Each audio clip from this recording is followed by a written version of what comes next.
Howdy all, this is your host Rogue. Welcome back to LovettGamez. We're playing a little bit of Star Trek Resurgence today. Hope you enjoy. Please like, comment, subscribe, share the video, tell me what you think in the comment section down below. And we're gonna warp our way on forward. Don't quite know what to expect with this. Love me some Star Trek, so let's hop to it. I started one just to see how the game would begin, but I actually have not done a single thing within it. We're going to go ahead and start a new game. We'll start at the empty slot. And let us begin.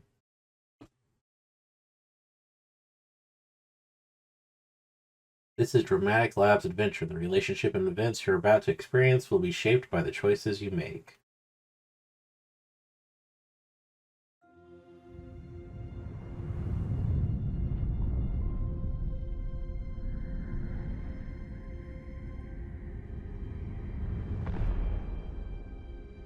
From Dramatic Labs. Captain's log, stardate 57931.4. The crew is restless.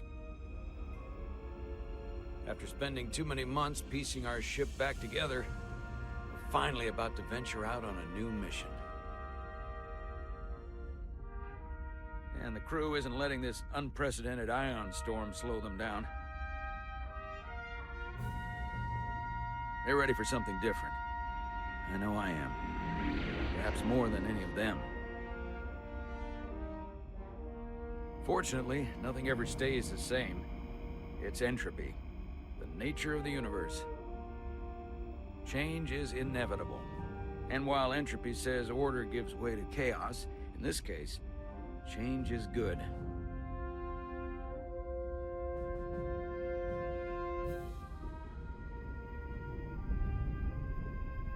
Our new first officer is en route to the Resolute.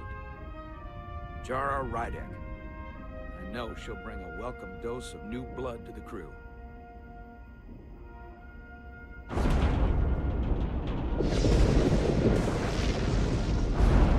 Plasma storm.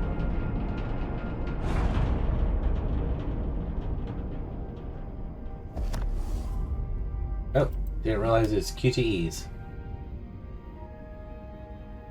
Thanks. No problem.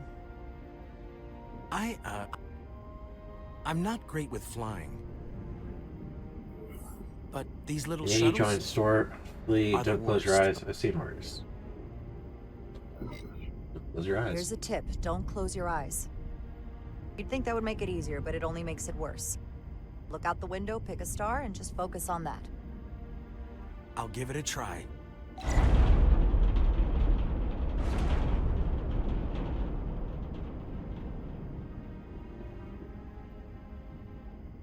Sorry, I'm a little anxious.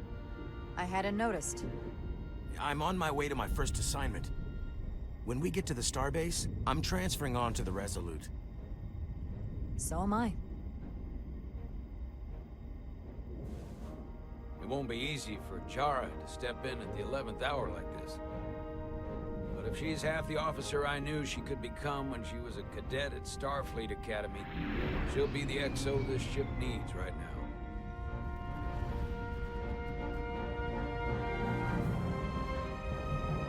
Nice. Star Trek Resurgence.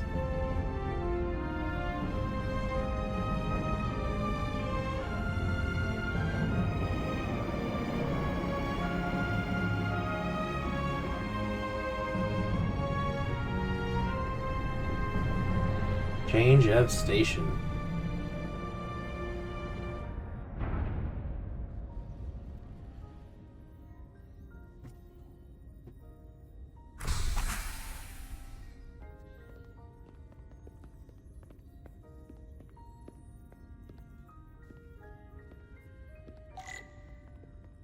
Check in at security.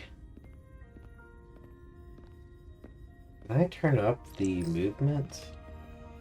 A starbase on the very edge of Federation space. Long way from home now.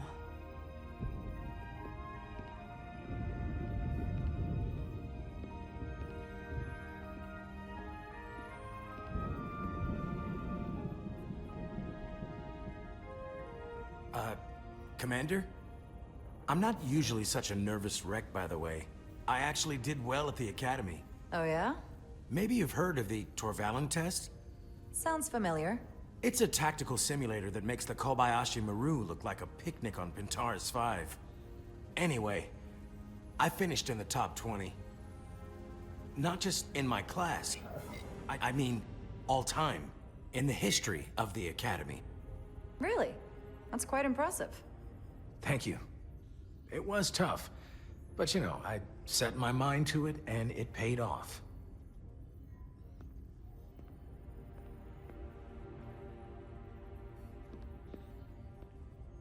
Please place your hand here.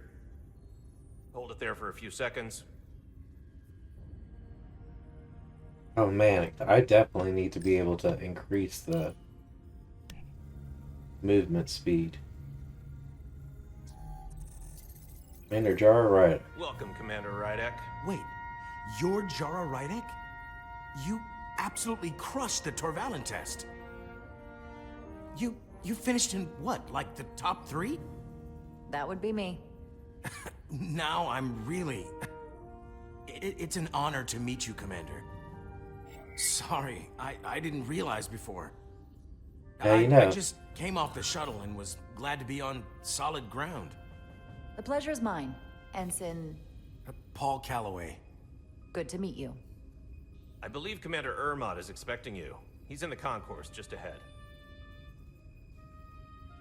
See you on the Resolute.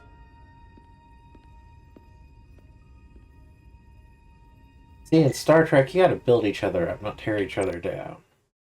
There's gotta be a way to... Oh, I could be playing this with my controller. Sensitivity. Let's try that.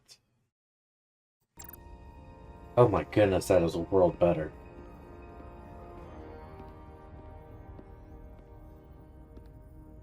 Good day, Commander. Sensitivity is way too low. If I remember my briefing, Commander Ermot is a Bolian, so I'm looking for someone with blue skin. Ask the colorblind person to find somebody with blue skin. Are you alright? Yeah, I'm just... Well, I'm not sure where my departure dock is. The Resolute's gonna leave without me. Look here. The Resolute is leaving from this dock. Oh, you're right. Nerves must be getting to me.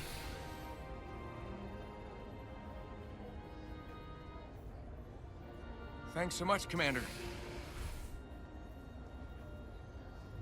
You build each other up, you can make a better society. Starbase 128 has 4 docks. I'll replicate myself a meal once I'm on board. Excuse me. A bullion right here.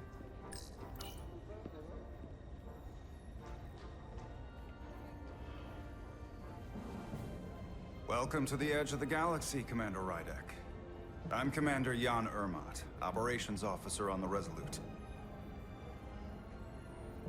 Commander? I hope there wasn't too much trouble getting here. This storm It's fine, isn't little making Bumpy. anything easy for us right now. It was perfectly fine. No trouble at all. I'm glad to hear it.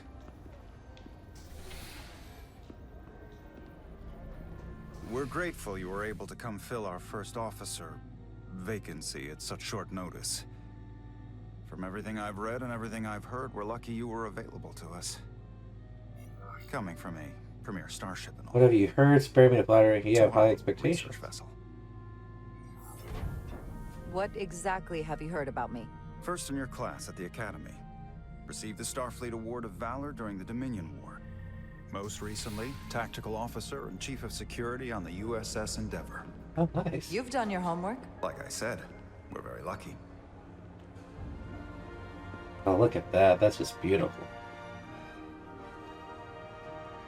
One day, The We'll have- USS Resolute. we'll have our own ships like She that. may not look like much compared to the bigger ships, but as far as science vessels go, she can more than hold her own. And she doesn't look so bad considering 6 months ago she was nearly cracked in half, venting plasma, fighting for her life. It was an accident?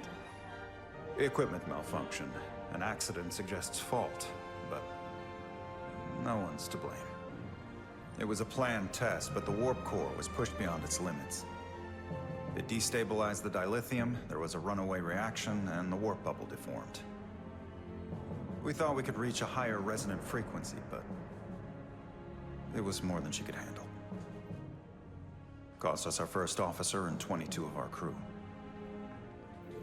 At the end of the day, You're we're all lost. responsible High for each other.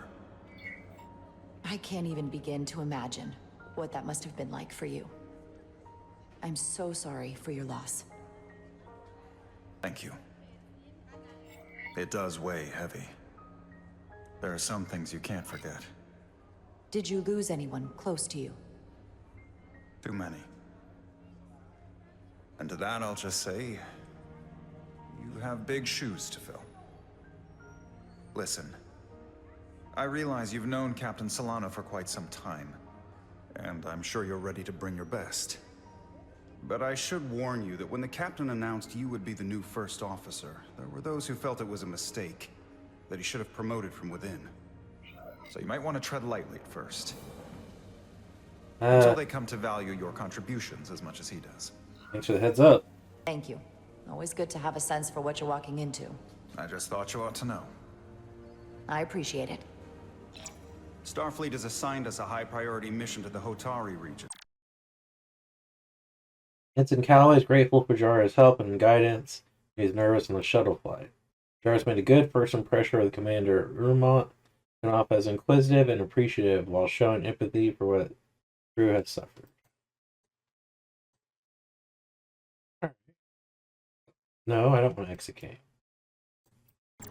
I'll let the captain brief you on board. I know he's eager to see you. Will we be mission ready in time? We have every intention. The crew has been working around the clock to get the ship ready. There's still so much to do.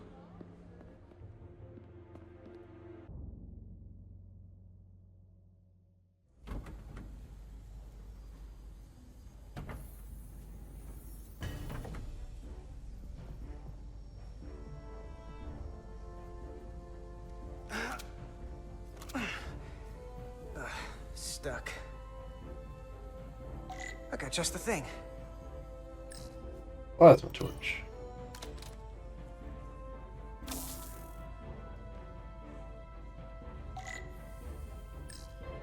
It is still. I think I may need to. This one's supposed to be doing. What am I supposed to be doing? I feel like I need to still increase the sensitivity.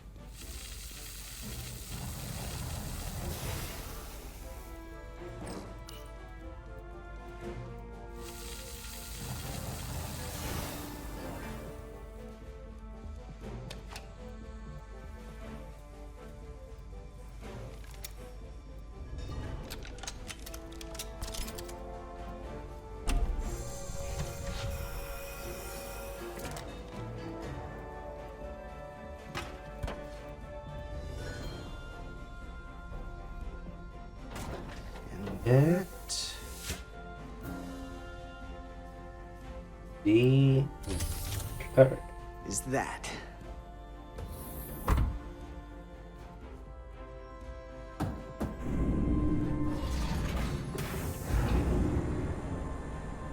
the lower decks. That's awesome.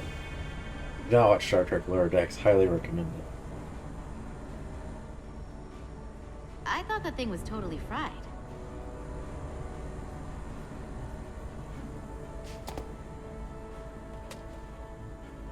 Nice work, Carter. Nothing to it, Neely. And not a moment too soon. The boss wants us down in engineering. Like, now.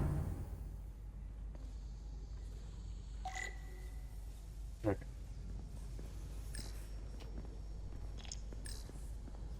Everything okay? I dropped a non-ferrous connector between the coils. Gonna have to remove a few of them to find it, and then...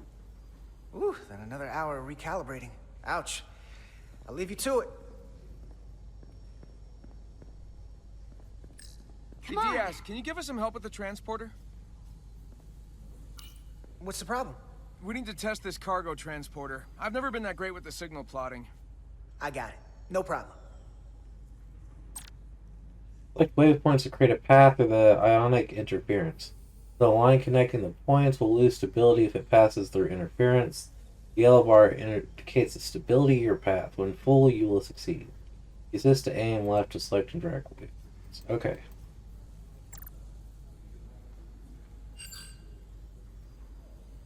How do I... Carter Diaz. Oh, this is how I drag it.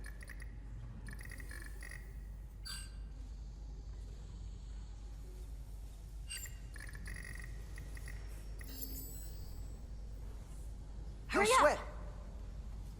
Whoa, hey, buddy, get off the pad!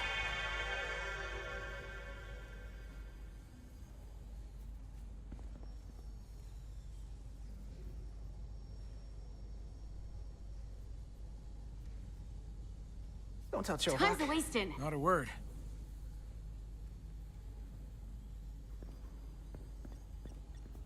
If anyone else has anything to say... Hey Diaz, have you seen a hyperspanner around here? I last saw it near the shuttle, Ptarmigan. I'll let you know.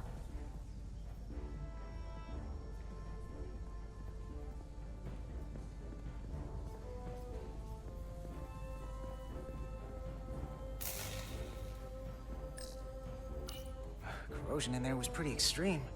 Nothing I couldn't handle, though. Hyperspanner near Ptarmigan.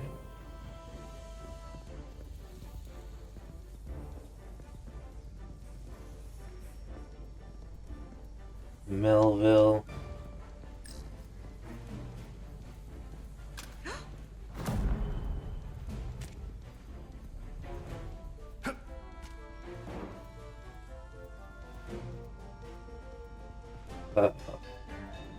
Put us around. This is the Barfin.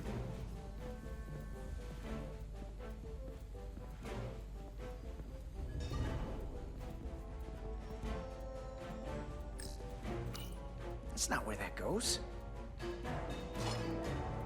Maybe we can figure out where you're supposed to be.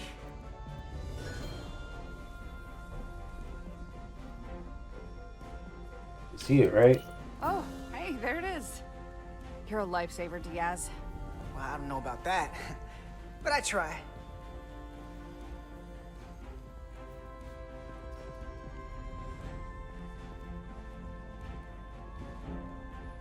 Anyone else?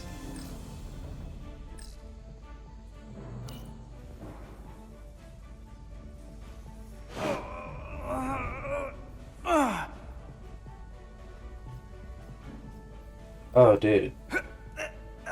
That thing looks like it's heavy. Oh, these are heavier than they look.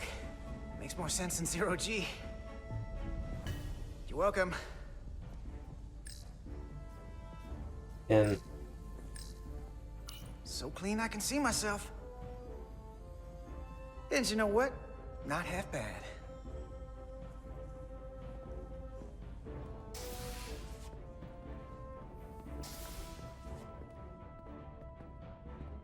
where are we going, Ensign?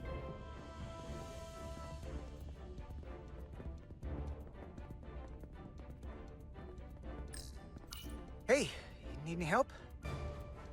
Okay, good luck. So, Jara and Carter. Oh, what I was trying to do. Into the turbo lift. Engineering. I heard the new XO just arrived. Won't be long before we get underway. I just hope whatever Chovok called us down for, it's something good. I can never tell with him. I'd Orders rather are not end orders. up degaussing plasma Gotcha. manifolds. Hanging upside down makes me queasy. You and me working together, we can tackle anything he throws at us. Your optimism is positively contagious. Oh, she's a trail, isn't she? Looks like we got here before. Lieutenant Commander Chovok. We were just looking for you, Commander. Petty Officers Edsalar, Diaz. I was beginning to think you would be late. We are all hands on deck right now, which means if you are not at your post at the appointed time, I do not have someone to replace you. A point I have been forced to make to Petty Officer Edsalar on repeated occasions. Apologies for the delay, Commander. I do not want your apologies. Simply see to it that it does not happen again. So, I don't suppose you wanted us down here to check in before we go off duty? Equip yourselves in EV suits to work on the exterior of the hull. I need you to tune the structural integrity field for optimal performance. The subspace distortions and ionic interference we are experiencing are preventing the proper calibration. But this ship must be ready to depart shortly, despite the storm. The precise nature of these disturbances are not fully understood. But many systems have been affected by the wide band of emissive activity. Whatever it throws at us, we'll be ready. We've got the best chief engineer in the fleet. I am a Vulcan, Mr. Diaz. Flattery is not necessary. All that I require is that you do your job. Right now, that entails critical preparations, because long-range sensors show that these disturbances will be more severe at our destination, the Hotari system. You have your orders. Do not delay. Yes, Roger Commander that. Chovak. All hands on deck. Oh, what's that? All hands on deck. That's what Chovak said. You know what that means? It means this ship isn't ready to go out, and the brass know it. So they're throwing every warm body at it. And they're going to leave on schedule. It all comes down to us, Nilly. We're the ones who will get it ready. I know what we can do. But this isn't just any old refit or any old relaunch. Oh, whoa. Excuse me. A lot of new faces coming on board. It's gotta be tough coming as a replacement. Give them a chance. They better be ready. I have no doubt. They may not be the same crew we started out with, but they're still Starfleet. They'll know what to do when the time comes. I prefer the scientific method. Evidence over assumptions. Hold on. Now there's an old face I didn't expect to see again. Hey, Miranda! You weren't gonna leave without me, were you? Miranda, you're here? We thought you were staying on the Adirondack. Transfer came in at the last minute, so I figured I'd slum it on this bucket of bolts.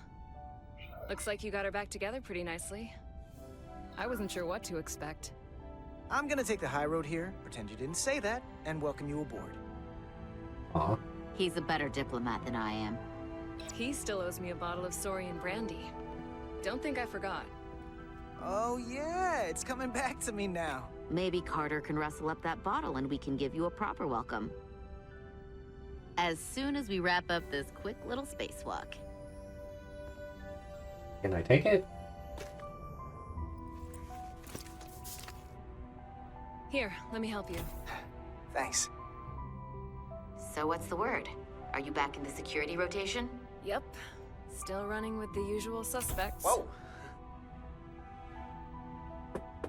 Good to go. Yeah, she seems nice.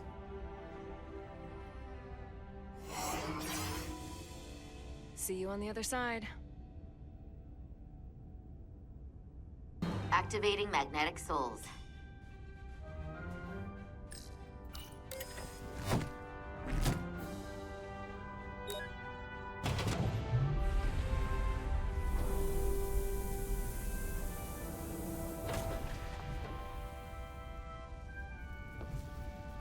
Come on.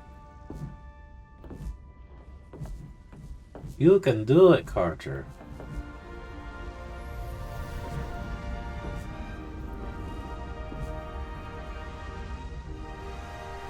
Love you never gets old.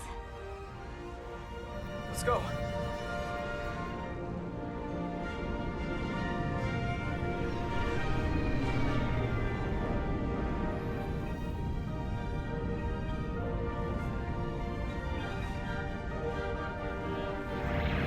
Let's see this big O ship. Oh, Oh yeah.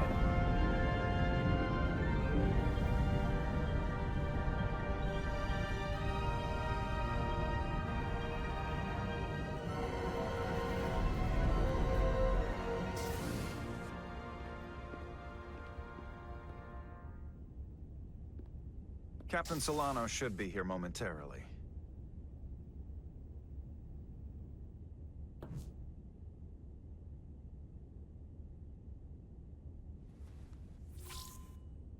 You'll have to forgive me, I don't know much about Kobleods.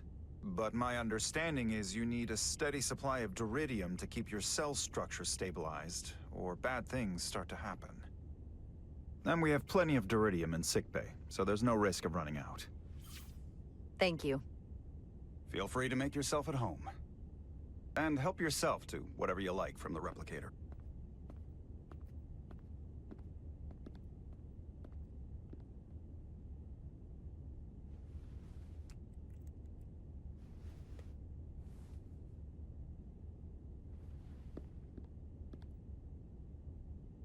Very nice. Alright, so let's look at Carter, because we didn't have much of a chance. The petty officer... Why would you say Maris? Unless it's Miranda Maris. Miranda felt encouraged by Carter's warm reception when she first arrived on the Resolute, holding out hope there might be some chemistry between them. Lieutenant Commander Chovok found Carter to be respectful and responsible for when he and Inslar were almost late to engineering. We were impressing our Vulcan commander. I don't know why I keep hitting escape. Model train. I like trains. He's still got a thing for trains. The warp engines of their day, apparently.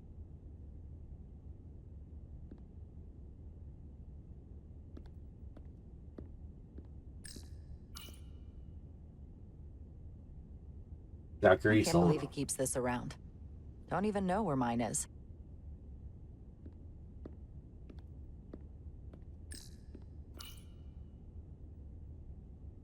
The first mineral Captain Solano ever discovered.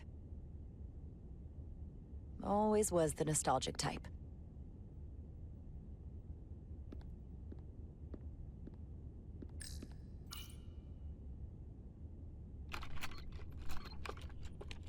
Can't wait to plot a course myself. Replicator. Just a sip of something. Rajinko tea coffee. Let's get some tea. Tea.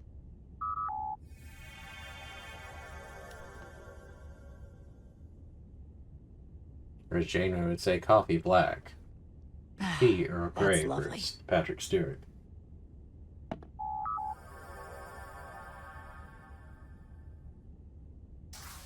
Jara Rydek. Last time I saw you, it was graduation from the Academy. You'd already secured one of the most prestigious assignments possible. And you were burning with enough ambition to fuel 7 trips around the Necrid Expanse. It's good to see you again, Captain. I could not be happier to have you on the Resolute. My only regret is that we couldn't provide you with a warmer welcome. The arrival of a first officer to her new ship deserves a bit of fanfare. But, unfortunately, we've had our hands full with the refit. That would be totally unnecessary. I don't need any pomp and circumstance.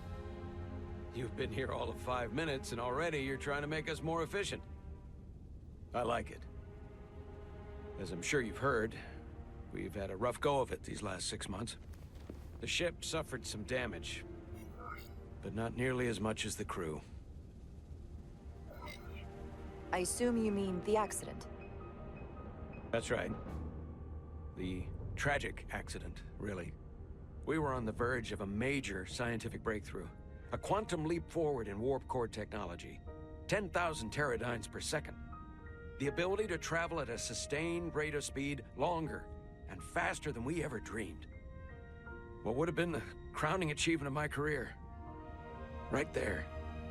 Within our grasp. Until it all went so horribly wrong. We pushed her too hard, and a warp core malfunction overloaded the system. creating a pressure gradient way beyond what the ship can handle. It was heartbreaking. We lost some of our best people. As captain, I have to take full responsibility. It was my decision to make, and I have to live with the consequences. You're being too hard on yourself. It wasn't your fault. It's not a question of blame. It's about responsibility. No matter what the circumstances. In my defense, I will say, I might have avoided the whole ordeal if my senior staff had been willing to trust me. There was a lot of pushback from my former XO, and I think that cost me his confidence. I don't want you to pull any punches. Certainly not on my account. But once we decide on a course of action, I need everyone to fully commit to the mission. Anything short of that, if you don't, you can rely on me. Won't work. And that's when things start to go sideways. Whether I agree or disagree, I can promise that I'll be honest to a fault. Good. That's exactly what I'm looking for. But at the end of the day, it has to be my call. Look, I'll be blunt. We can't afford another mistake. Or at least, I can't. I feel like my career is hanging in the balance here. We need a win. Something to restore the crew's confidence. I understand. On a more positive note, Starfleet has tasked us with what they're calling a mission of the highest priority. Escorting a senior diplomat to Hotari space. Two previously peaceful and otherwise non-aggressive civilizations now find themselves on the brink of all-out war. So it's a peacekeeping mission. I see it as a golden opportunity to not only prove what the Resolute and her crew are truly capable of, but also a mission for which we're uniquely qualified. This ionic storm.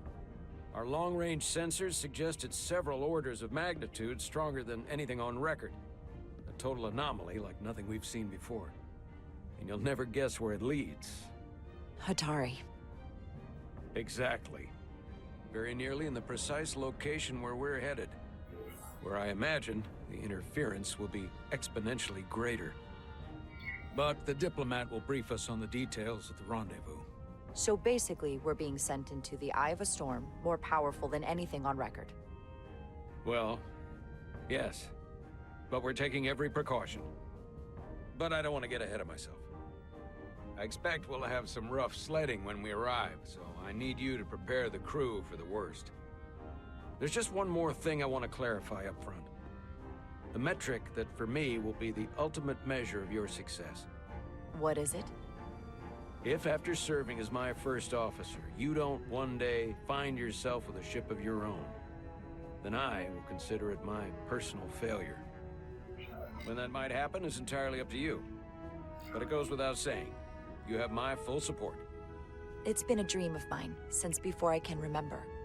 So I would be honored to become a captain someday. As long as you're willing to do the work, you have my promise. I'll do everything in my power to see that it happens. Thank you. Come, let me introduce you to the crew. He seems very nice.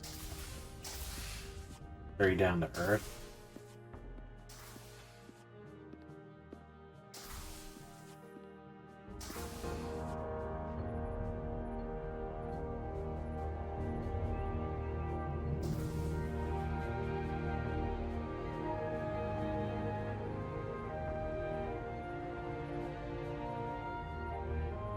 Everyone, if I could have your attention for a moment.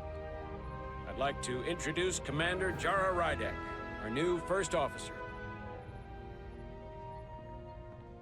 Some quick introductions. This is Lieutenant Handar, our helmsman, one of the best in the business. One of? Well, what he lacks in humility, he more than makes up for in ability. A pleasure to meet you, Commander. Likewise. Next, we have Commander Westbrook, our Chief Science Officer. I've come to rely on his expert counsel on a regular basis. Pleasure. Commander Rydek, it is such an honor to meet you. This is our Tactical Officer, Lieutenant Bedrosian, who's been looking forward to meeting you for about as long as I can remember. I've been following your career for quite some time. And I look forward to learning as much as I can from you. If anything, the honor is mine. Well, I have to admit, one of the reasons I've followed your career is because you're part Kobliad, because of what you've overcome. Starfleet stands up for people who can't defend themselves, and you were one of those people once. But since then, you've done so much to protect others who need it. I really admire that. So, you've been something of an inspiration to me. Not that I've done anything close to what you've done, but you definitely set a standard to strive for. I don't know what to say. That's incredibly flattering, thank you. I hope someday I can follow in your footsteps. I'm sure you will. And then, of course, you've already met Commander Ermont. Please, do everything you can to make Commander Rydek feel at home here. I'll be on the starbase. I have an urgent meeting with the starbase commander to get our authorization to get underway. If they drag their feet any longer, we won't make our rendezvous. The bridge is yours.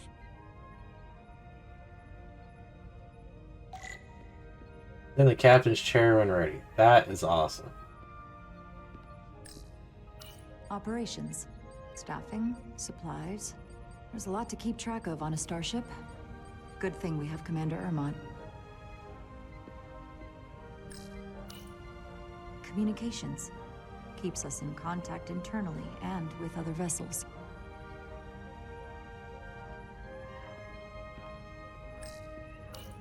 Tactical station. Hopefully a diplomatic mission won't require we use our weapons much.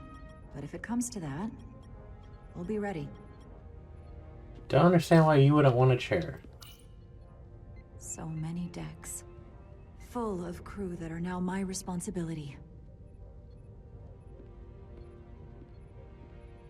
Computer, initiate self-destruct. Science station. The Resolute is a science vessel, primarily. Might explain Commander Westbrook's attitude. I'll have to speak with him later. I mean, he's new. He probably wanted the spot himself. And not talk to either of you. The helm. The Resolute is a refitted Centaur class, meaning it's capable of quick maneuvers. Can't wait to see what she can do.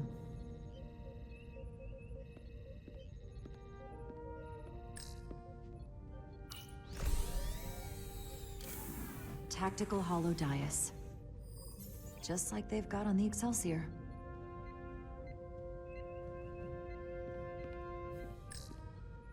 So, chair, you see begin command. The first officer's seat. My seat. Right now, though, I need to fill in for Captain Solano.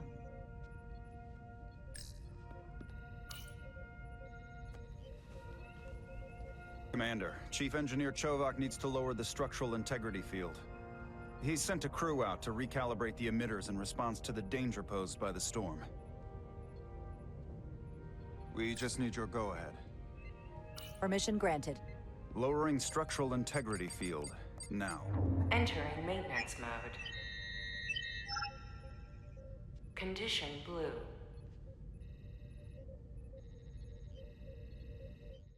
Sweet. Before we do that, I want to see. So, what is... Marla is reassured by Jira's modesty and leadership potential after their first meeting.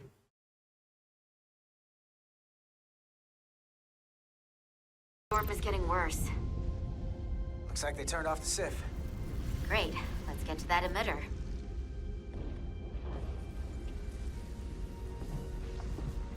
I adjust the camera angle. It'd be very much more pleasurable. Every time we're out here, I half expect to see her in pieces again. She's still got some scars on her. It adds character. When I joined Starfleet, all I wanted was a ride out of town. But this isn't exactly how I pictured it. On the outside of the ship? No.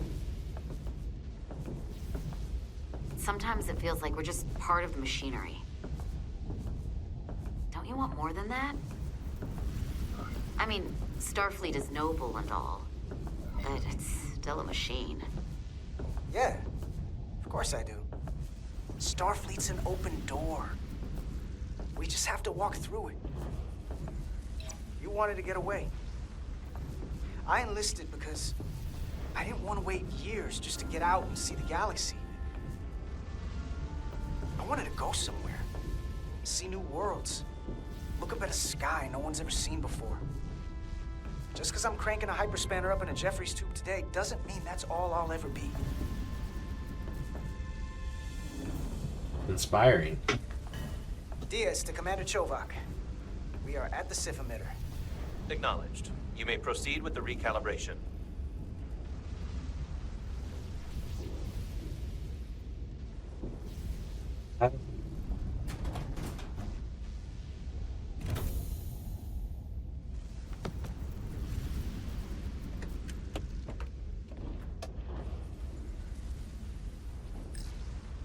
Calibration. Beginning recalibration.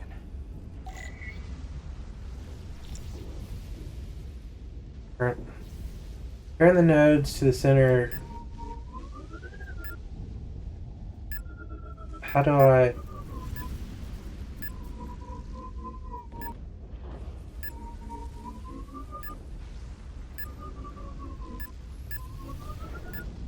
This is weird. This is so weird.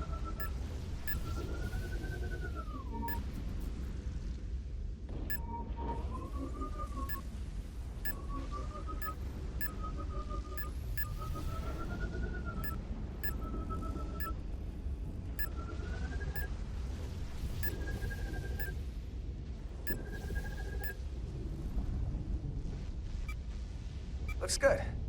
That wasn't so hard. Yep.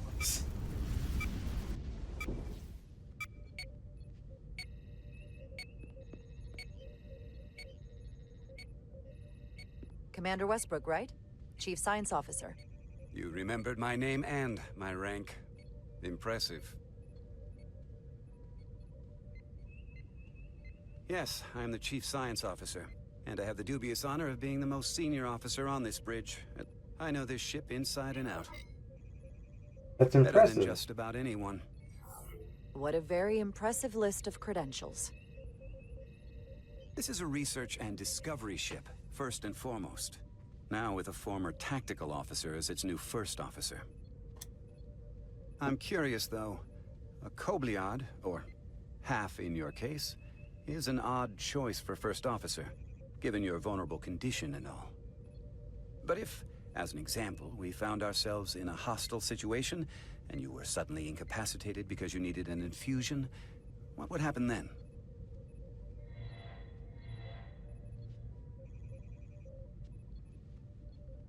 You'd leave Captain Solano without an XO.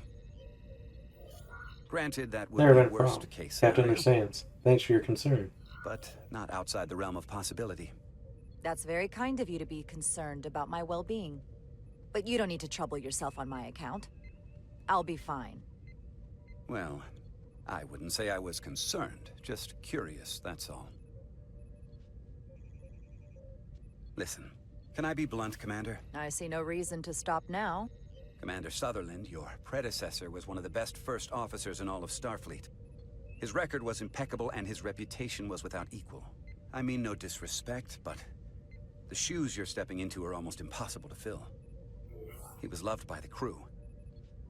And he was one of my closest friends. So I can only hope that you'll live up to expectations. I don't think I could ever replace Commander Sutherland. And it would be a mistake to even try.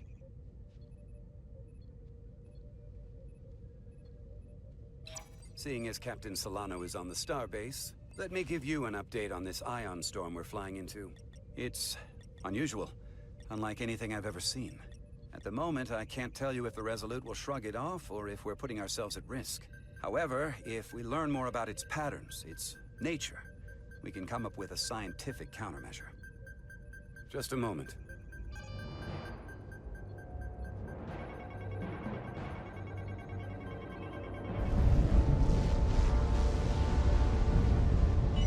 We've got a massive energy wave inbound. On screen.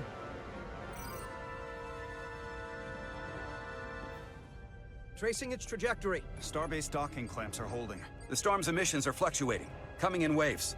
And if my projections are right, we're about to get hit by a wideband burst of ionic energy. Like a tsunami. I'm reading power abnormalities all over. Red alert! Aye. You don't delay a red alert. Especially because our shields are down. Evacuating main gangway and retracting. Putting sensor visualization on screen. With the structural integrity field shut down, we can't take a direct hit. Time to impact. 1 minute. Shield systems are severely impacted. We have limited protection. I need every available solution. What are our options? We can weaken the impact of the storm with a deflector pulse. There's a better way. I'm sending all auxiliary power to the deflector dish. Send the aux power to the shields. We can't reactivate the entire shield bubble, but it's a directional threat. So we can orient all we have towards the wave. You have to believe me. We only get one shot at this. We Shields can't afford up. to get it wrong. Petrosian, get those shields up. Rerouting power to shields. Stand by. I need a heading. We've only got one shot. Understood. On my command.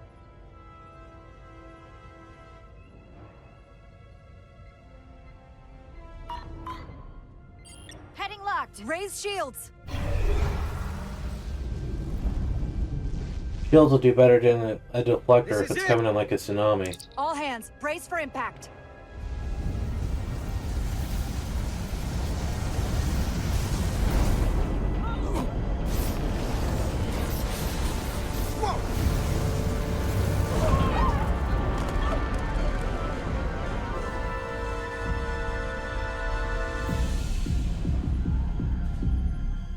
What happened? We have experienced a surge of radiation. Oh, you don't say.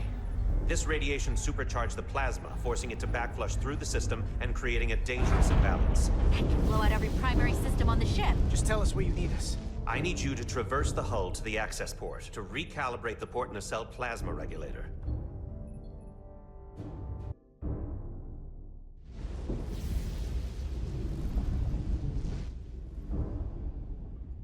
We've reached the first access point. Understood. Do you see the override for the level 1 failsafe circuits?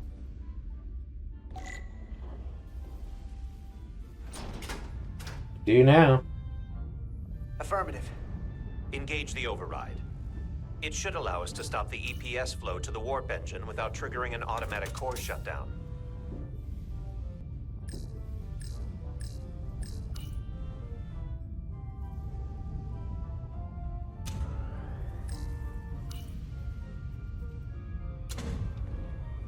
Failsafe override engaged.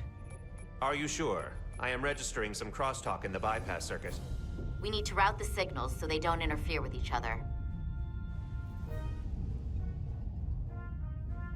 How do I do that?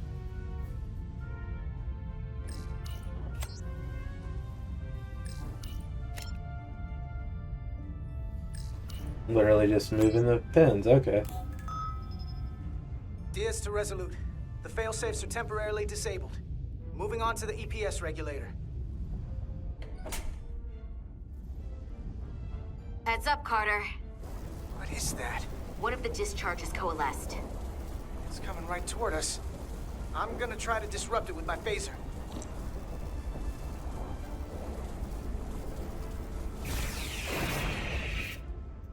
Alright, I'm gonna have to remember to one's phaser.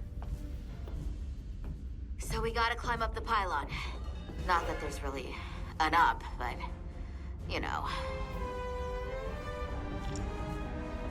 Use your phaser to clear the path. So, real quick. We just got hit by a big wave of energy. They say it's like a tsunami. The thing with that, though, we're still attached to the starbase. The starbase we've seen in Star Trek, they can extend the shield around other items. Starbase could have just completely shielded us. There's no reason we did what we did. Lieutenant Bedrosian was thrilled that Jara followed her advice and chose to raise the shields. Commander Westbrook was left with mixed feelings about Jara's suitability as the new first officer when they first met on the bridge. He's disappointed she had not chose his recommendation for the deflector pulse.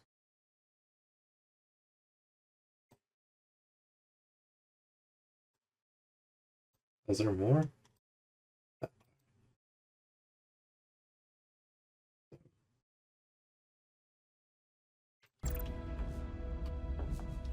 Why can't I walk faster?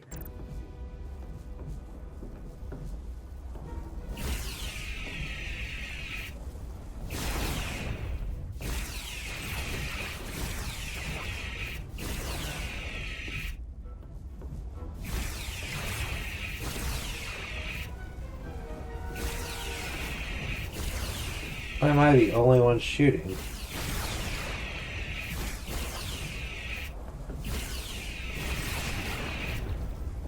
I say that and she started. Oh, you got close. Where'd you come from, buddy? We're almost to the regulator.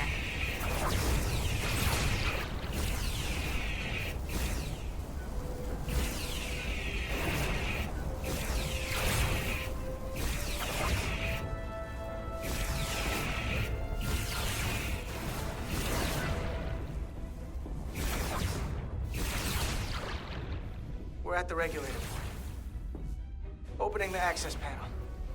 I am now halting the EPS flow to the port nacelle. We have little time before it causes an overload of the engine. You must work efficiently. Trying.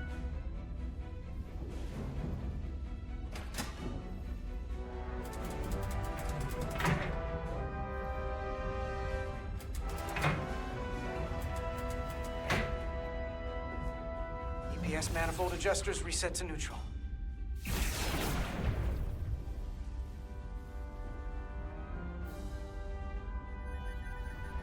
What am I supposed to be doing?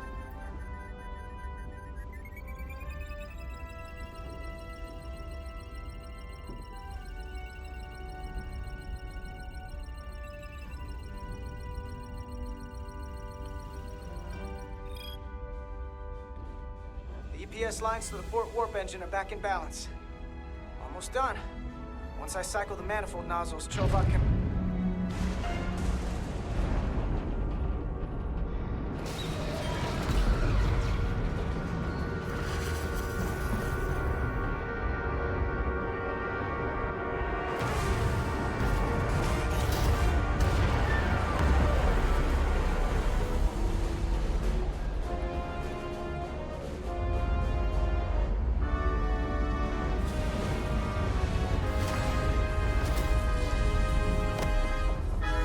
Get down!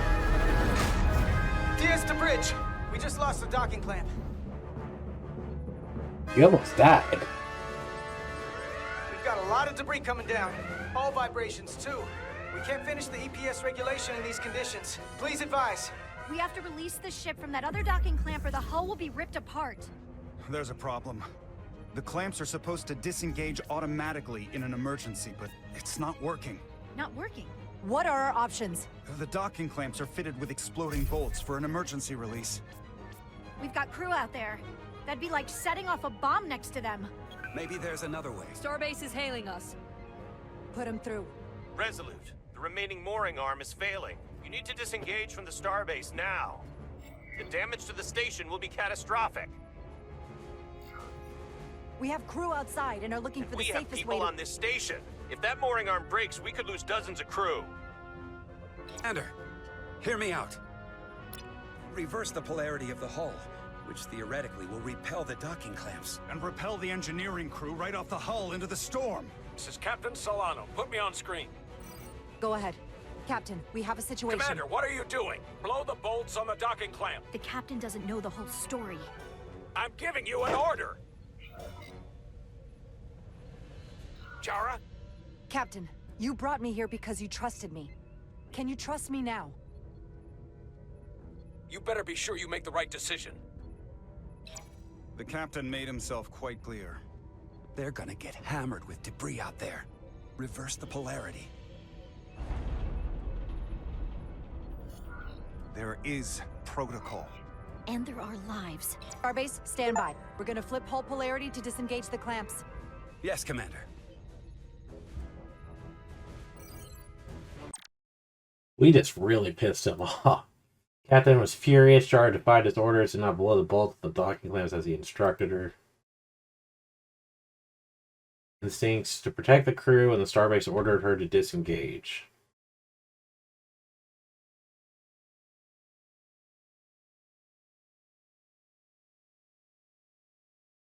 Yeah. He doesn't know the situation. Repair crew, this is Acting Captain Jara Rydek. Be advised, we are going to reverse whole polarity to free us from the remaining docking clamp. Tether yourself and deactivate your boots on my mark. Understood. 8, 7, 6, 5, 4, 3, 2, 1. Mark! Ah!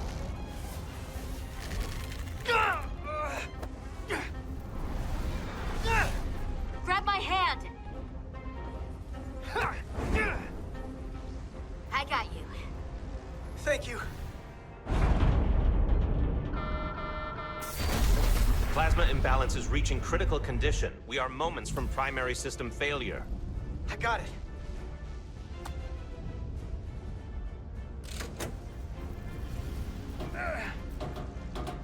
Come on, come on.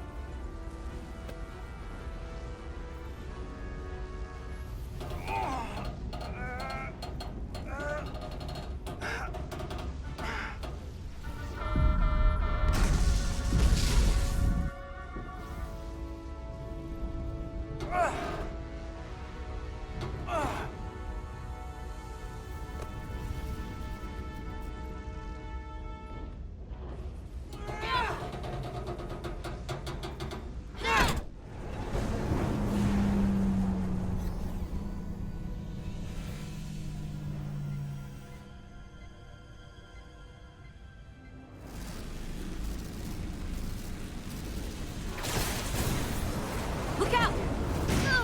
Oh.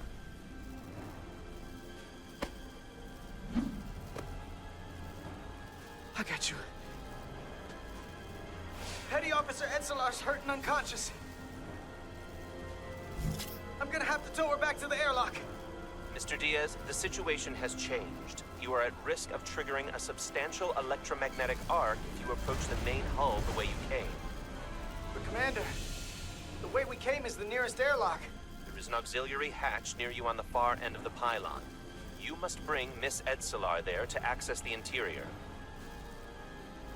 Roger that. Going there now. Ooh. Her life's in your hands, buddy. We could use transporters. I'm at the auxiliary hatch.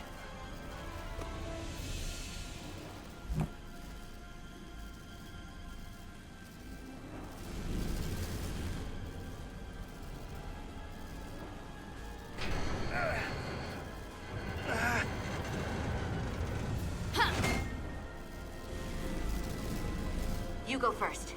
What? Let me save your neck this time. Just get in the freaking airlock. No time to fight me on this. Get in there. You better be right behind me.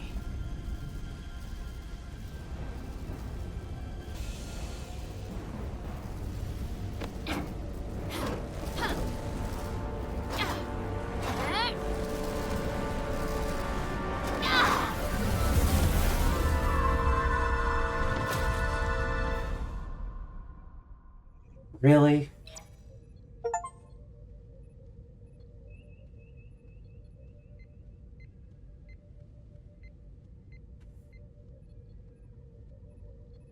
We're in.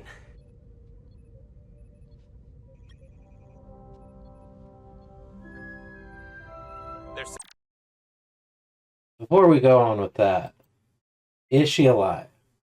Despite her words to contradict, I was somewhat surprised that Tricorder put his own safety ahead of her own on the wall. I'm guessing she's alive. bringing the SIF fully online. Do it.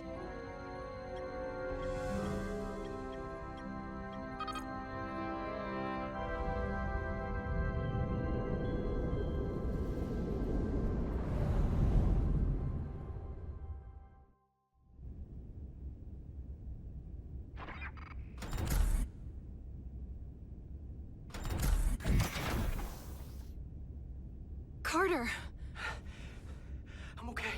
I'm okay. But that's a lot. Here, let me help you.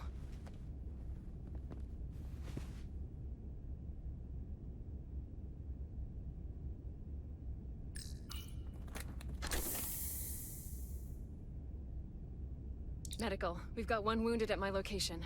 Millie. Oh, man.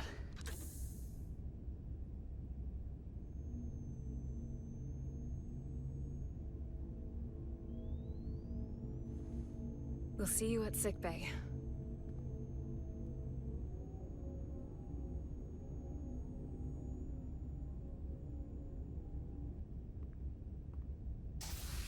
Status report. The repair crew made it inside.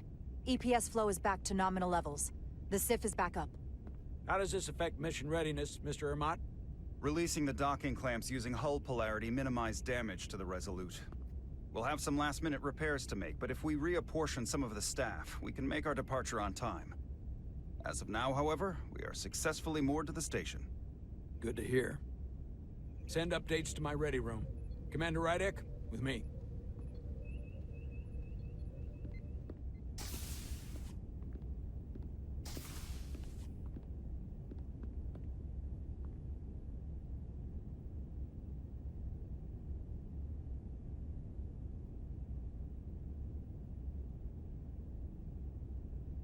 You disobeyed my orders.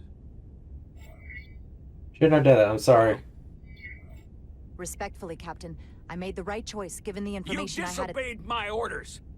And not just in front of the bridge crew, but the Starbase staff as well. That's going to get around. My name's already tarnished around the fleet.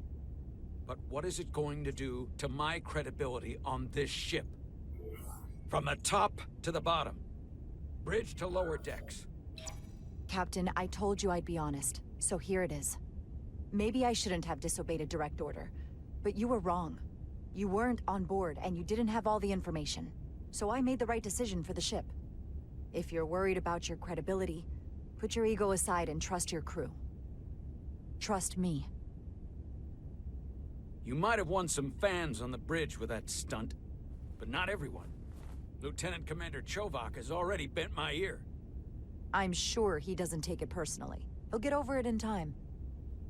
Mr. Chovak is more complicated than he would want to admit. I guess we all are. And, if I'm being honest, I'm not sure what I would have done in the moment either.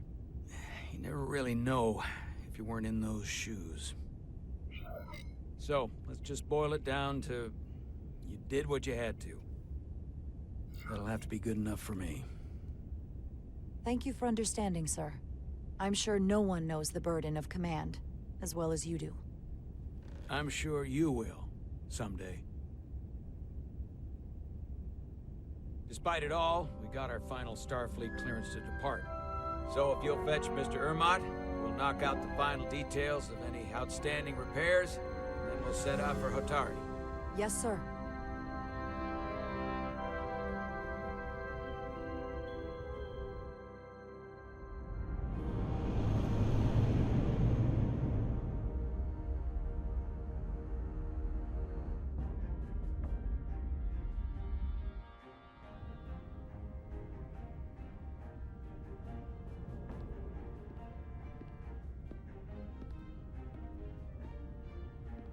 All departments reporting full mission readiness. We've got our full complement on board. This is my favorite moment, right now. The start of a new mission is always full of possibility. The Orion Syndicate could sell it as a drug. Don't let the Admiralty hear you say that.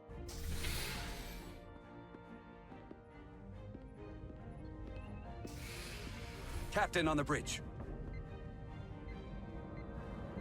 Sit. Sit, everyone.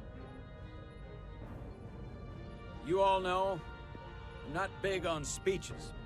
We're embarking on the first mission since our refit. Let's make it a good one. Disengage docking clamps.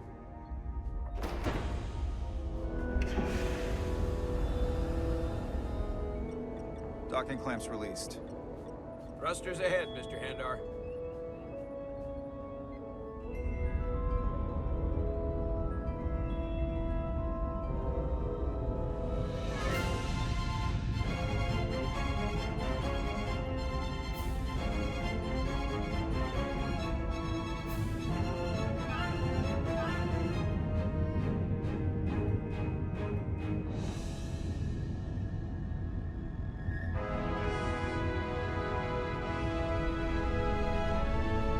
Look at that beautiful ship.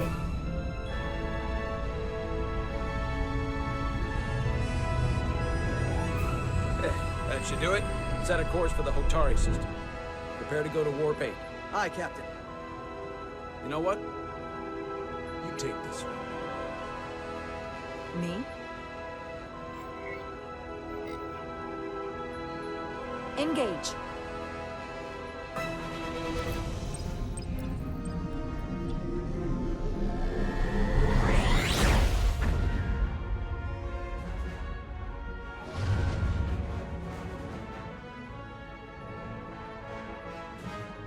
Simple, but effective.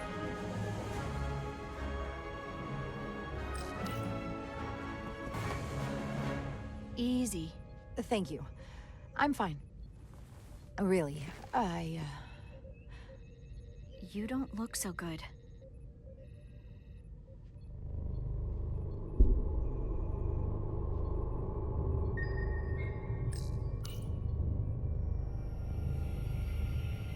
I have to get to sickbay. Go.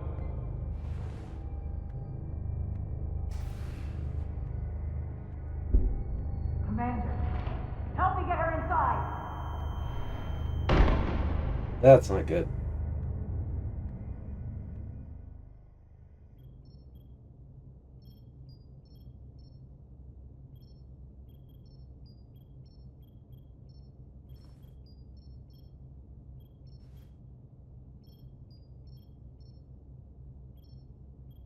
Well, that was quite a scare.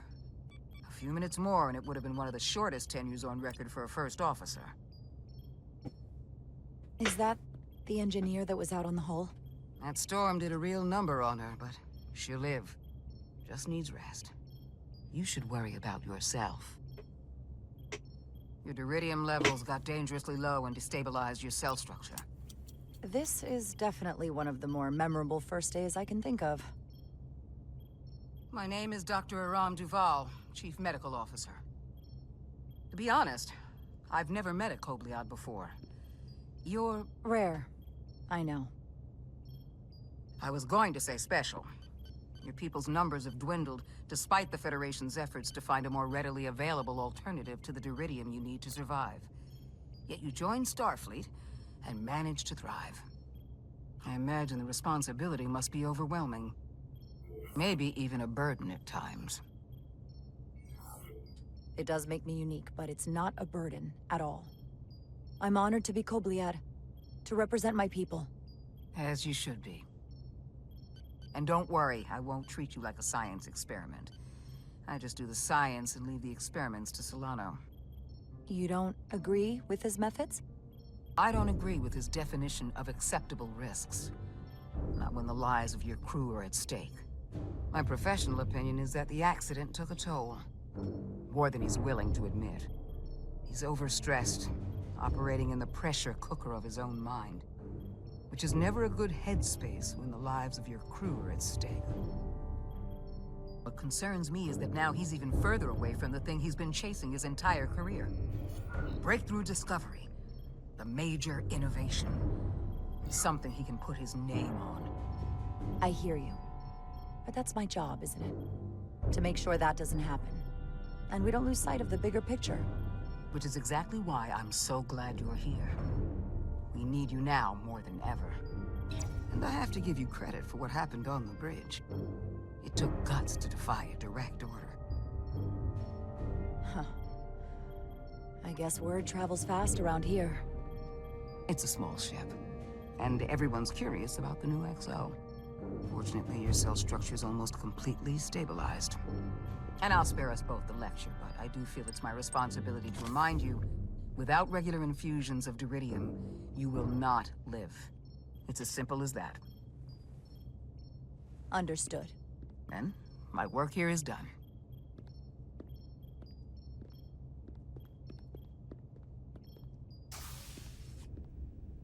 Lieutenant Bedrosian. I came to see if you were okay. We were all pretty worried on the bridge. No one knew what was happening. I'm feeling much better. Thank you. It's just part of who I am. You don't have to explain to me. I understand. I'm just glad you're okay.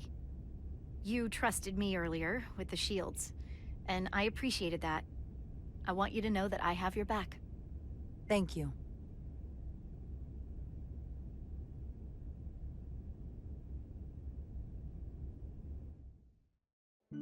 Friendship?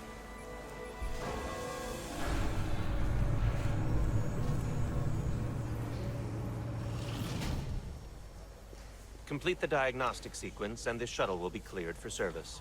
Yes, sir. The storm in the Hotari region will interfere with our transporters, so we need all available shuttlecraft in working order.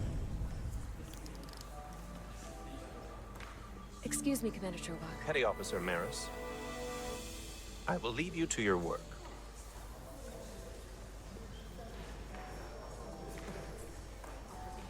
I stopped by sickbay and saw Nilly. I figured you'd want to know. Did the doc get her fixed up? She's stable, but there's something about the storm's radiation that's making it hard to heal the energy burns. That doesn't sound good. She's toughing it out. Dr. Duval said she'll be back on duty soon, though. Come on. I have to run the final diagnostic. This is the Melville. I can't stay long. I've got a long to-do list before we get to Hotari, and things are piling on faster than I can check them off. We're making all our last-minute checks and security, too. Well, nothing's ever 100%, but we'll be good to go. And if you wait until you are ready, it's probably too late. Which is why I didn't want to wait for just the right time. I had a chance to think about this while I was away. Then you and Nilly almost got killed out on the hull. And I thought it was important that I just come out and tell you. Instead of tiptoeing around it. Or worse. Now, this is just a guess, but you like me. Is that what this is? How'd you know? Must have been pretty obvious. Which is funny because... Well, you know, I was hoping. I guess that makes this a little easier to say. We've been really good friends for a long time. I want to see if there's more between us than just being friends. Wait. You don't have to explain it. I feel the same way. There is something between us. You gonna hook up with Miranda? Do you want to find out what that something is? If it's there for you, and it's there for me... Are you kidding me? I just said yes. I wanted to be sure I heard that right. These are uncharted territories. I'd call it a chemistry experiment. You know, with us. I'm just really glad that you said something. I've seen how you operate. I couldn't wait for you to make the first move. I'm glad too. So whatever happens next is great with me. Level 1 diagnostic complete. I have to get back to that to-do list. They're probably looking for me. Can't blame them. Yeah, it seemed like they had chemistry to begin with, so... I'll be seeing you.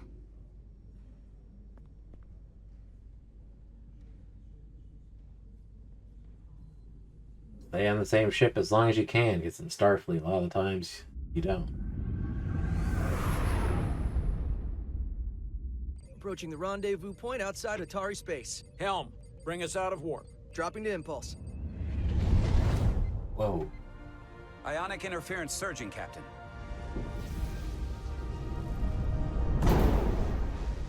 Shield integrity holding. We can take it. We are at the correct coordinates to meet the shuttle. Commander Rydek, find us our diplomat, if you will.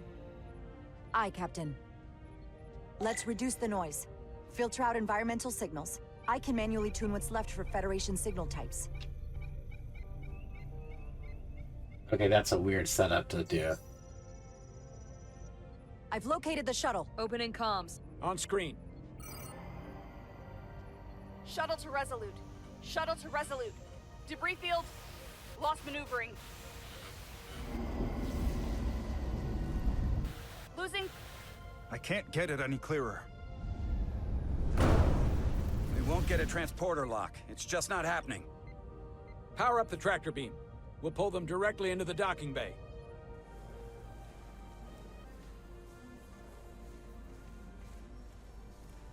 Diaz, you good to run the tractor emitter? Yes, sir. Come on, Diaz. I mean, I'm all about, you know, helping out, but... First thing, lock onto the shuttle and stabilize the rotation.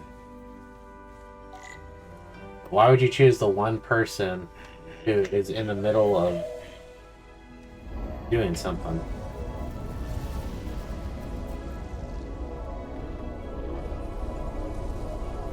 We're pulling in debris. I'm on it. Use a tractor beam to deflect the asteroids. How do I do that? Oh, okay.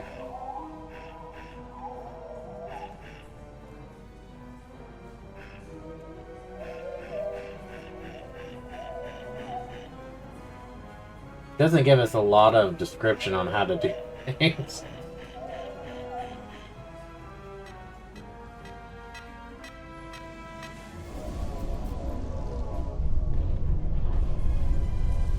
That's gonna take out the shuttle. There's the bridge. There's a large piece of debris headed for the shuttle. The tractor beam can't handle it. Can our shields take it? I believe so. Commander Ryder, plot an intercept course. On it. Display trajectory.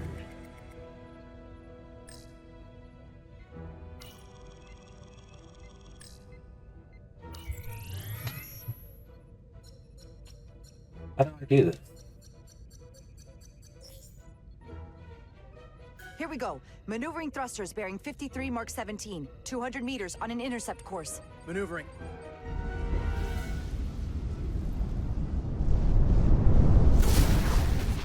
Got it. Whoa!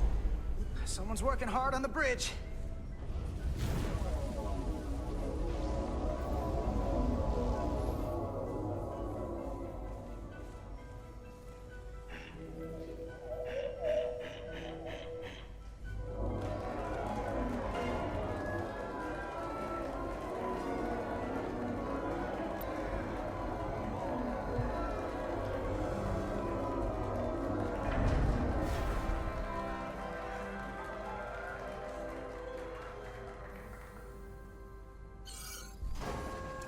Got the shuttlecraft on board.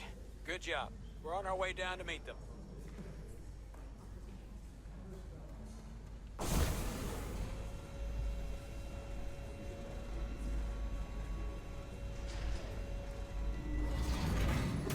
Terra firma, so to speak.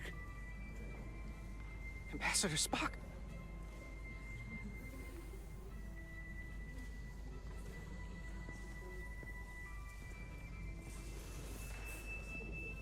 The captain will be right down to meet you, sir. In that case, I will wait for him here.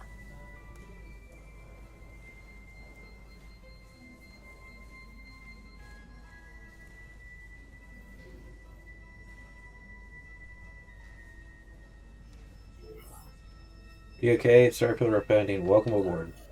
Well, let me be the first to say, welcome to the Resolute, Ambassador. Thank you, Petty Officer... Carter? Carter Diaz. Sir. I am pleased to meet you, Petty Officer Carter Diaz. It appears I have you to thank for my safe arrival.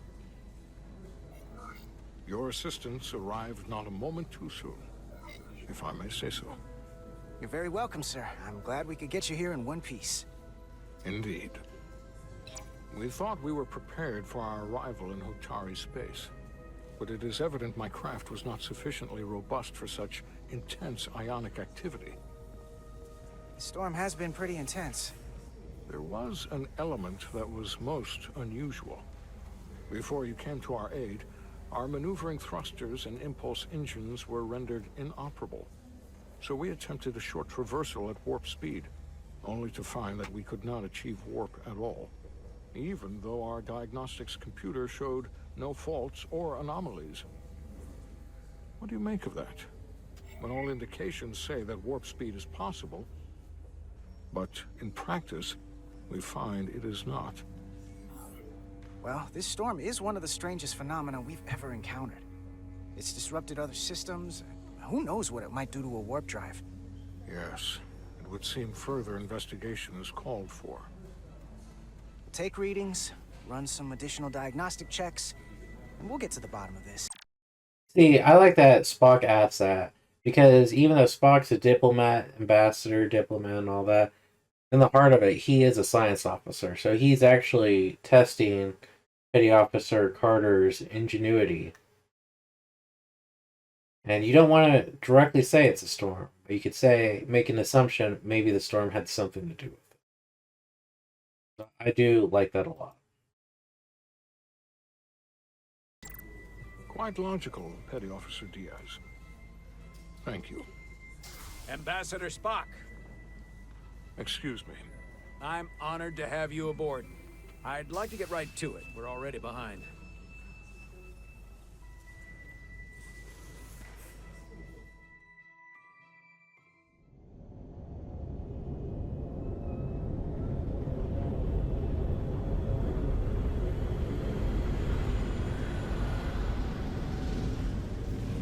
Provocation to war.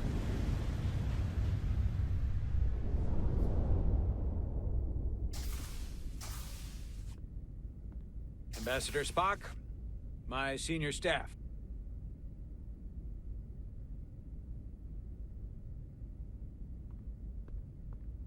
It's not every day that a captain gets to welcome a Starfleet legend aboard.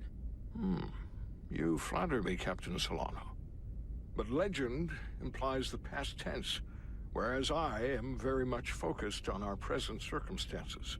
I didn't mean to suggest you were stuck in the past. You're right, Ambassador. But you are a legend. Let's focus on the future. Diplomatic choice of words. Your experience comes from the past. But our present situation calls for it. True enough. We were hoping you could fill us in on the details. We got the basics from Starfleet. Two formerly peaceful neighbors are now on the brink of war. Indeed, and the tension between them grows fiercer by the hour.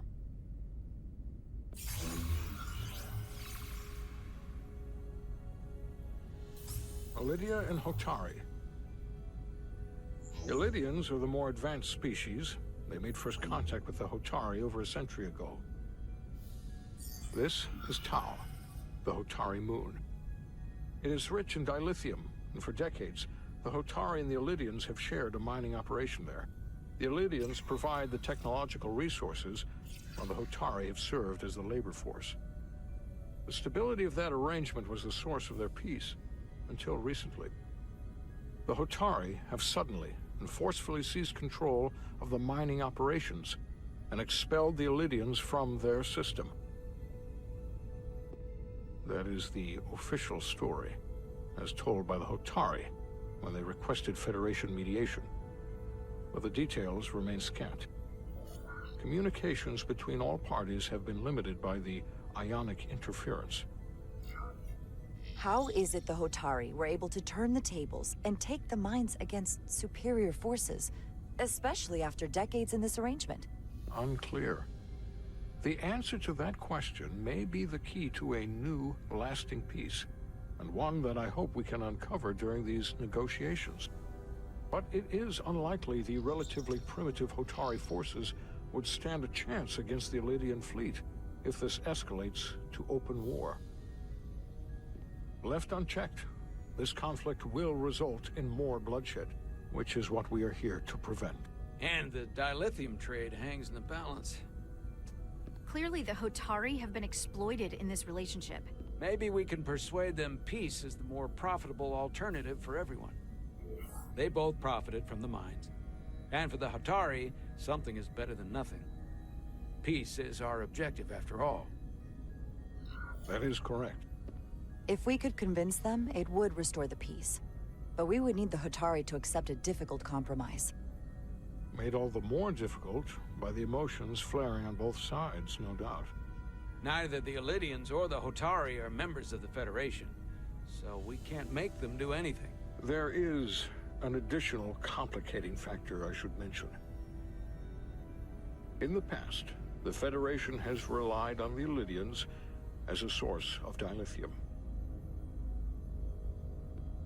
That certainly changes things. Federation sources its dilithium from a lot of places. Yeah, and this is one of them.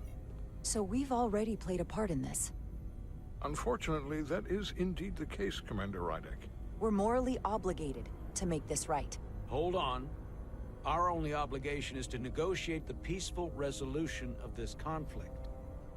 Given the Federation's involvement in the Iridium dilithium trade, Captain Solano and I must make every effort to appear neutral in these negotiations.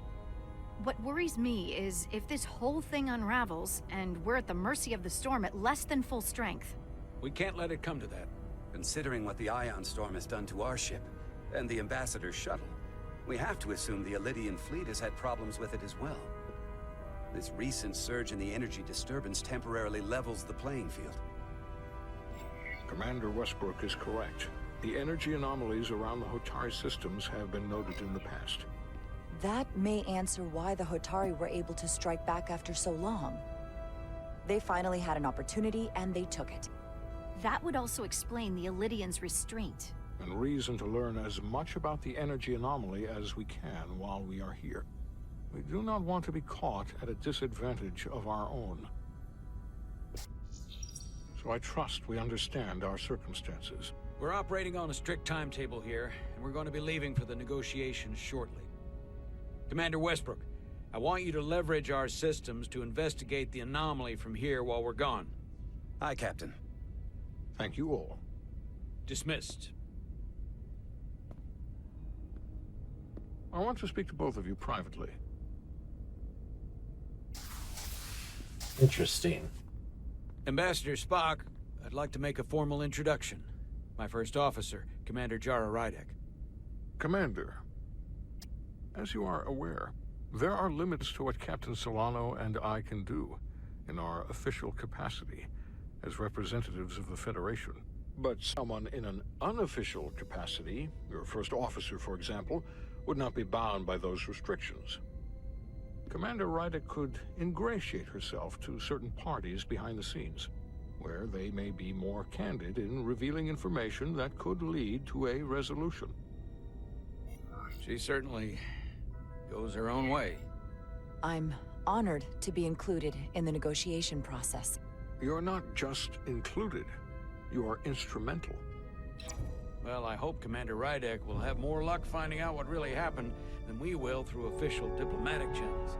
The fate of the negotiations, the interests of the Federation, and the prospect for peace may very well depend on it.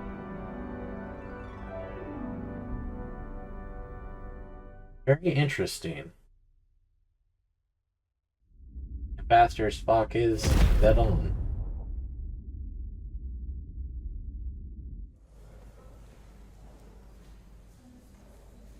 Navigational complexities.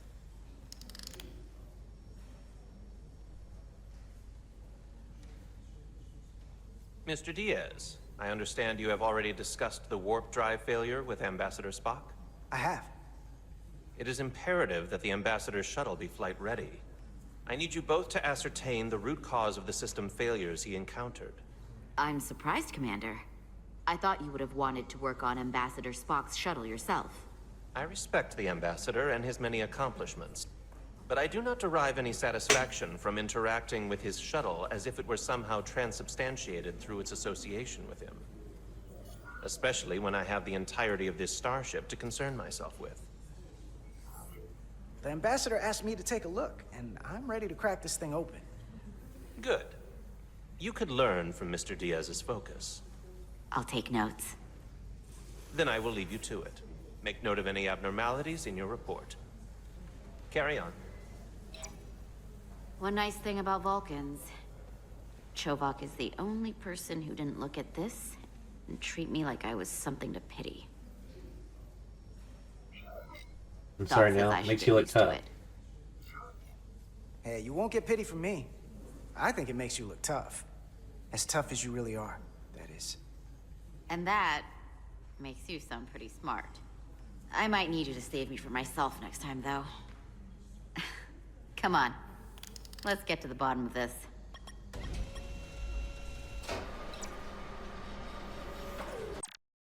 She didn't like that. His lawyer thought Carter was clever with his approach to appeasing her anger over going first on the hull. Interesting. Ready to go? All set. Let's run the diagnostic.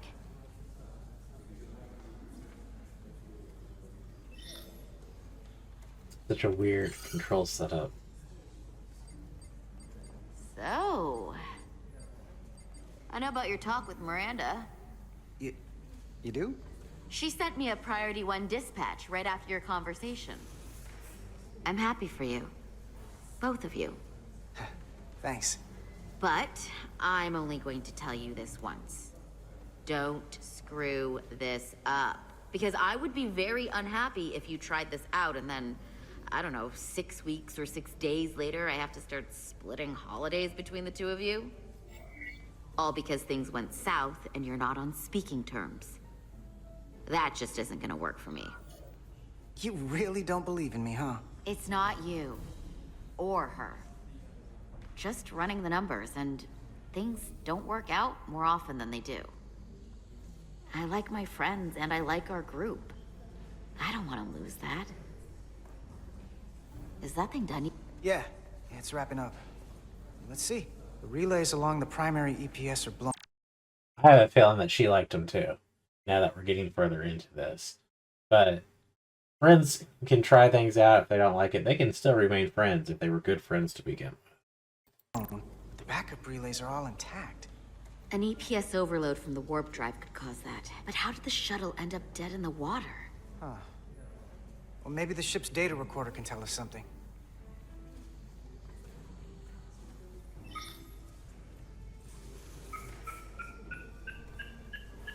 Here. They were only about 8 minutes from their plotted warp point. No faults, just those warnings. What are they?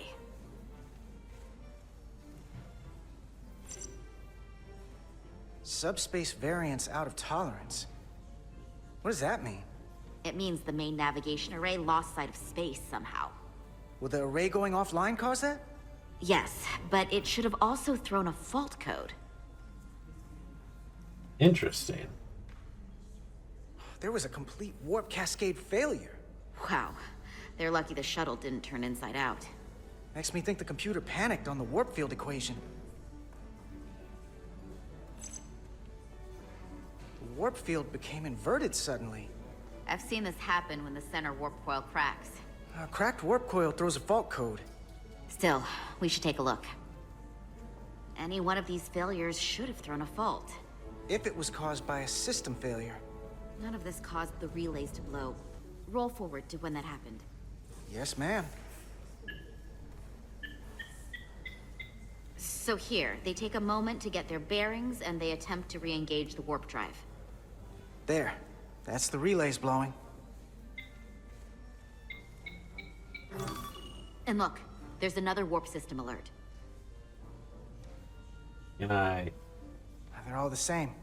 Subspace variance out of tolerance, or warp inversions. Finally, there's a complete warp cascade failure. Then it's one of two things. Either a warp coil is cracked, or the navigation array is offline. That makes sense. Divide and conquer. You want to check the warp coils or the navigation array? I'll check the other. Let's not overcomplicate this. One of these systems is likely broken. I'll check the nacelles for a cracked coil.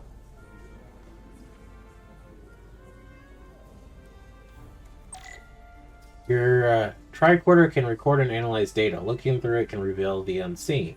Use 2 to equip or holster your tricorder.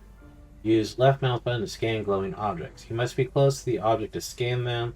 Watch the frame on the screen to see if you're too far away. Whoa. This is...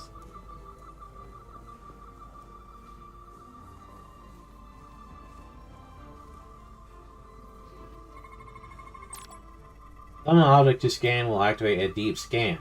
During a deep scan, use Cure E to switch between different scan models and search for glowing objects. The mode indicators on the tricorder will blink if there's an object to find in that mode. When you have scanned all objects in the frame, it will change color. Hold right to analyze the data and finish the scan. Alright.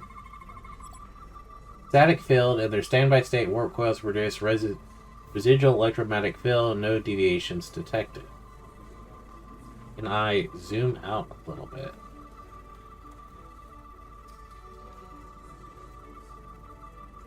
Alright. Alright. I don't know how to...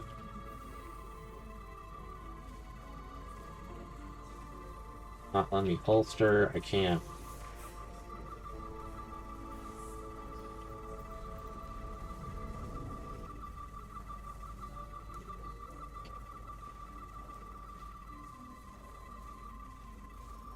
Oh, that's it. I need.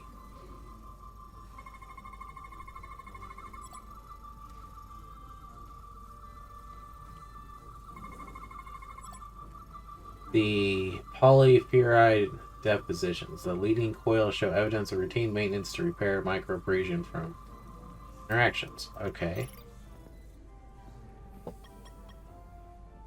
I checked every coil on the port nacelle for imbalances. If any coil in either engine were cracked, I would have detected it. So, it must be the navigation array. Except it's not. Checked and double-checked. Well, the readings don't lie. Here comes the security detail for the way team.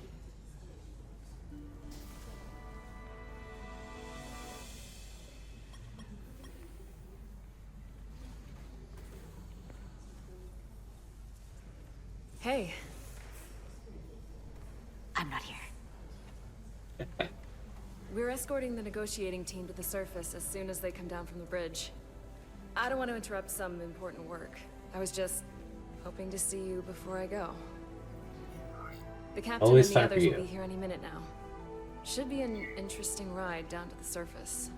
Come on, I'm never too busy to make time for you. That's not true. No. But I am glad you came by. Now that's more accurate. I gotta be precise with you, huh? Hey, Maris. Aren't these those button pushers you're always hanging out with? And you're the phaser jockeys we always beat in Parisi squares, right? All aboard for Hotari. That another one of the captain's railroad things? Gotta be. I just usually zone out by the time he gets to the whole, steam engines were the warp drives of their day part. Catch y'all later. You don't want to miss your train. I do have to go.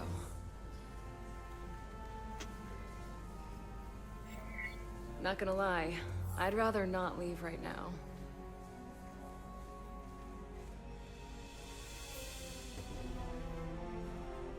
Kiss for safety.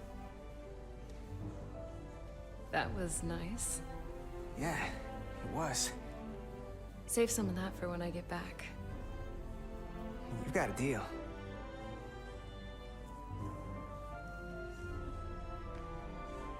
Be seeing you.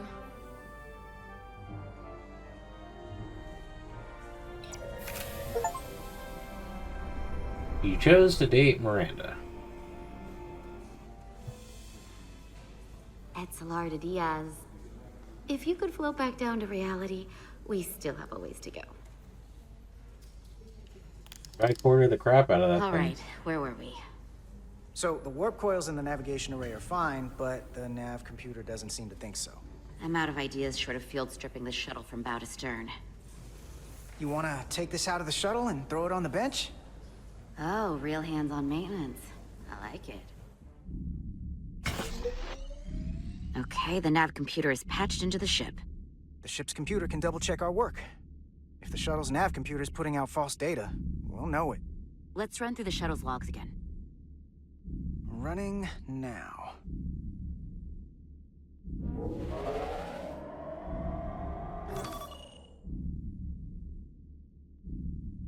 Same. Warp field inversion and a cascade failure.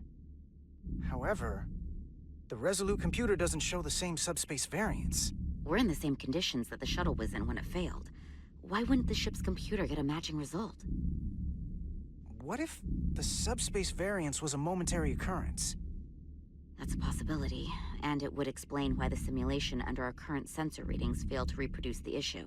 But a subspace anomaly strong enough to cause a warp field collapse would leave graviton ripples for days.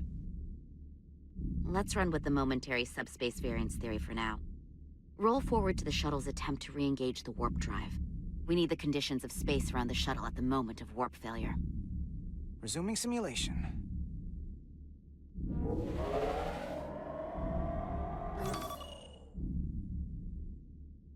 Error in warp field calculation. Cochrane formula variables are out of range. That right there. Take the shuttle sensor data from that moment. Computer, why did the warp field calculation fail? Warp field pressure returned non-orthogonal. Results are undefined. That doesn't help. Wait, what if we use a different ship? Put the Resolute into the simulation instead of the shuttle. Yeah, it should warp just fine. Unless... Computer, run the simulation with the Resolute. Resolute simulated. Computer, give me manual control on the warp power. Static field intensity, warp 1.1. 1.2. 3. Warp pressure is destabilizing. Error in warp field calculation. The warp drive has experienced a system-wide cascade failure. Warp field collapsed. Subspace variance is out of tolerance. Cochrane formula results are undefined. Bingo. What-o? The same moment when the shuttle failed to warp, so did the ship. Whatever happened to the shuttle just happened to us. The Resolute will not sustain warp. We can't leave Hotari space. No.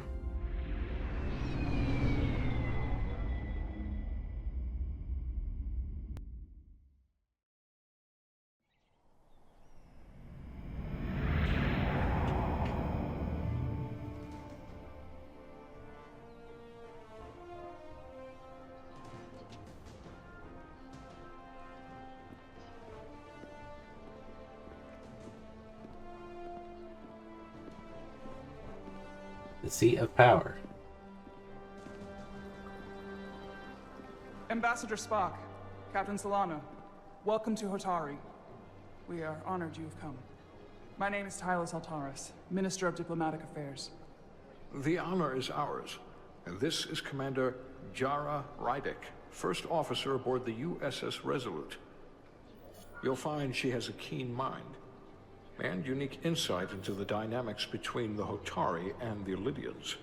We are honored to be here as representatives of the Federation. I'm so glad. These must be the representatives of the mighty Federation.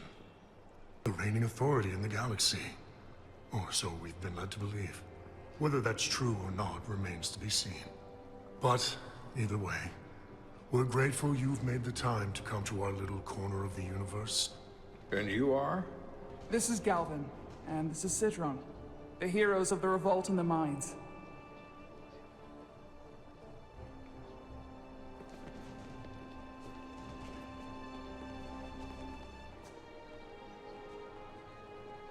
Let's hope this is the last time we ever have to come here. If you'll excuse me.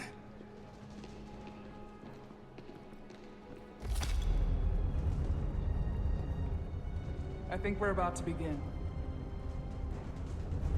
Not a very warm welcome. Did you hear the arrogance from that guy? I don't know what we're walking into here, but that guy was something. That may be true. But let's keep an open mind going into the negotiations. Hopefully he's just one voice amongst many. Then let's hope he's the outlier. The Hotari have invited us as their guests, so we must show them the proper respect.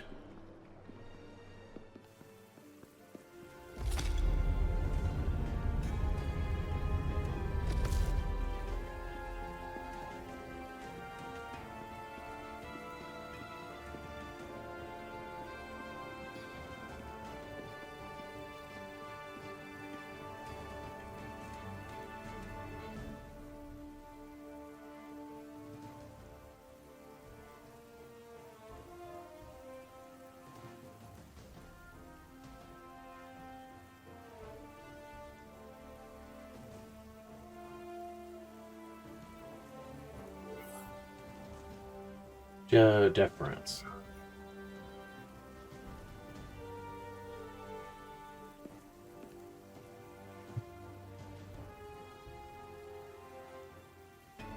Ambassador Spock, welcome to Holtari Prime. The honor is mine, Your Majesty. That the Federation would send one of their most respected representatives is not only an honor to the Hotari people and their queen, but a recognition of our stature and importance. Let's get on with it, shall we?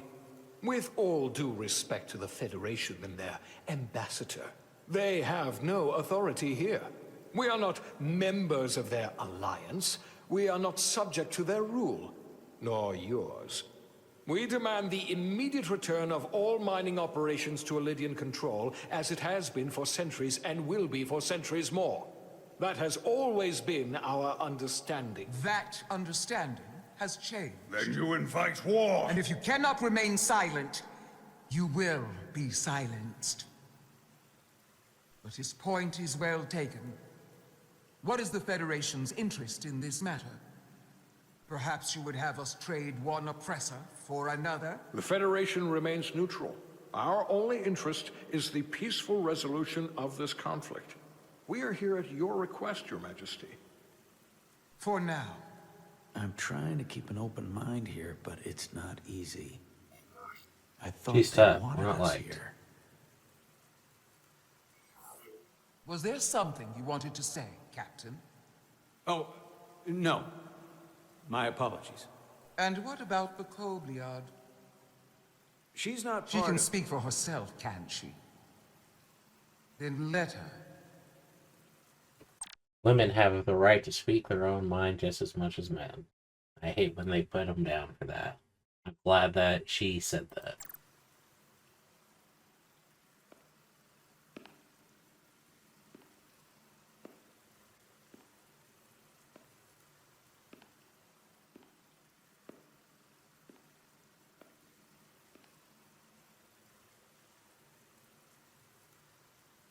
Now then, what is your name? Commander Jara Rydek, Your Majesty. Being a Kobliad, you would know better than anyone. Your people suffered brutal treatment at the hands of the Cardassians. Their injustice towards the Kobliad is as unimaginable as it is unforgivable. Not unlike how we have been treated by the Elydians. As much as they'd have you believe they are the victims here, remember it was the Hotari who attacked us. Hundreds of innocent Elydians were slaughtered without mercy in those mines. The blood is on their hands, not ours! Quiet! Atrocities on both sides, but you must work for peace in this, so let's see how this goes. If after all the Kobliad suffered, you finally had the chance to right that wrong, to get out from under their control, would you take it? Or would you negotiate a peace? I'd seek peace. I can't speculate on that. I would right what is wrong. That is hard. If the opportunity presented itself, and I wish that it had, more than you can know, then I would right the wrong without hesitation. For the sake of the Kobliad, we suffered enough. Of course you would. It would be foolish to do otherwise. The Federation is the most powerful, most advanced alliance in the galaxy. It's widely known we have an abundance of dilithium in our mines. And it's in your interest to secure a steady supply. Your Majesty, if I may. Ambassador Spock would have us believe you're here as a neutral party in the interest of peace. So why are you really here? I want the truth. We only want peace. Not Lithium is your factor. Federation rhetoric. This is hard. The lithium is a factor. We only want peace. It's possible the Federation has an interest in both peace and securing a steady source of dilithium. One does not preclude or prevent the other. That is true. But that's just my personal opinion. Given the Federation has done business with the Elidians for decades, I would agree.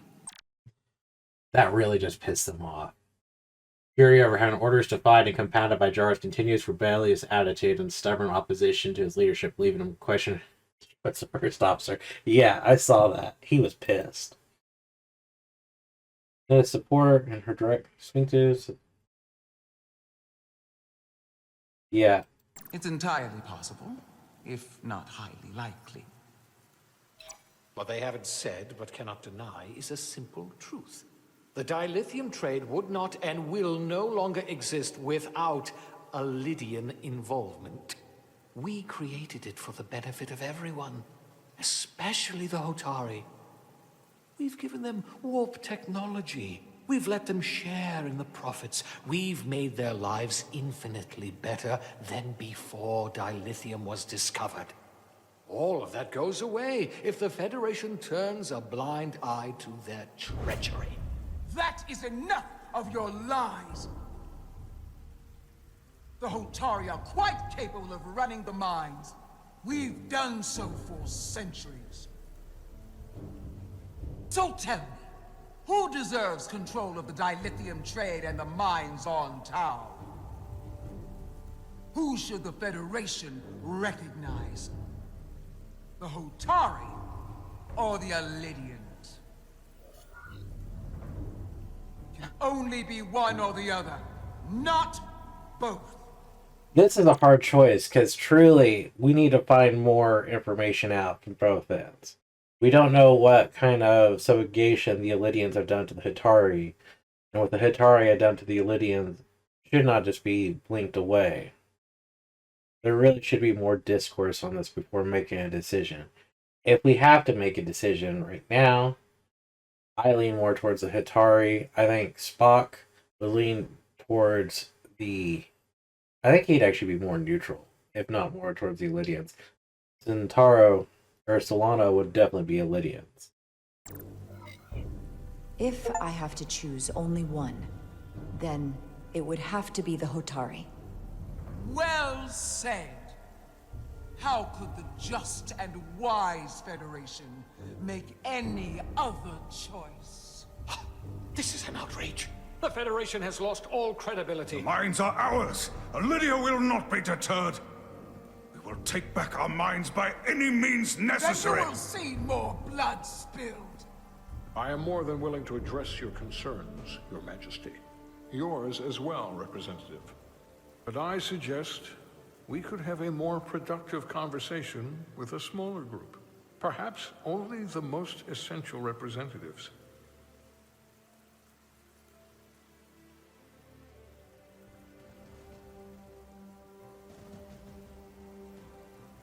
I suppose there is some sense to that.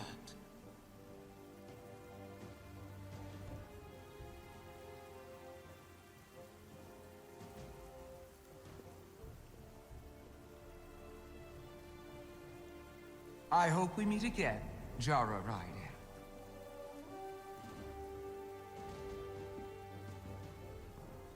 He is pissed.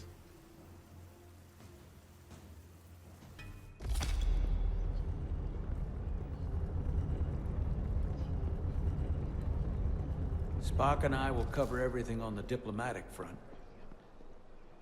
You make nice with the locals and see if you can get some answers. We need to find out why the Hotari are so willing to risk war. What happened in those mines?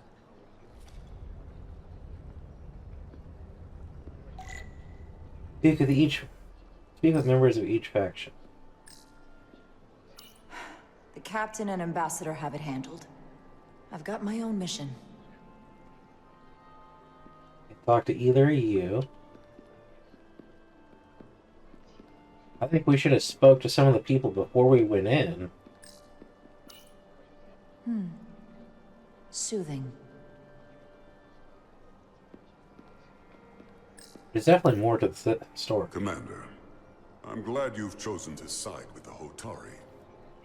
I knew the Federation would see through the Elidians' baseless claims and protect the interests of my people. To be clear, I'm not on either side of this conflict. Our only interest is peace. I will keep that in mind. I assume you were there the day the mines were seized from the Illidians.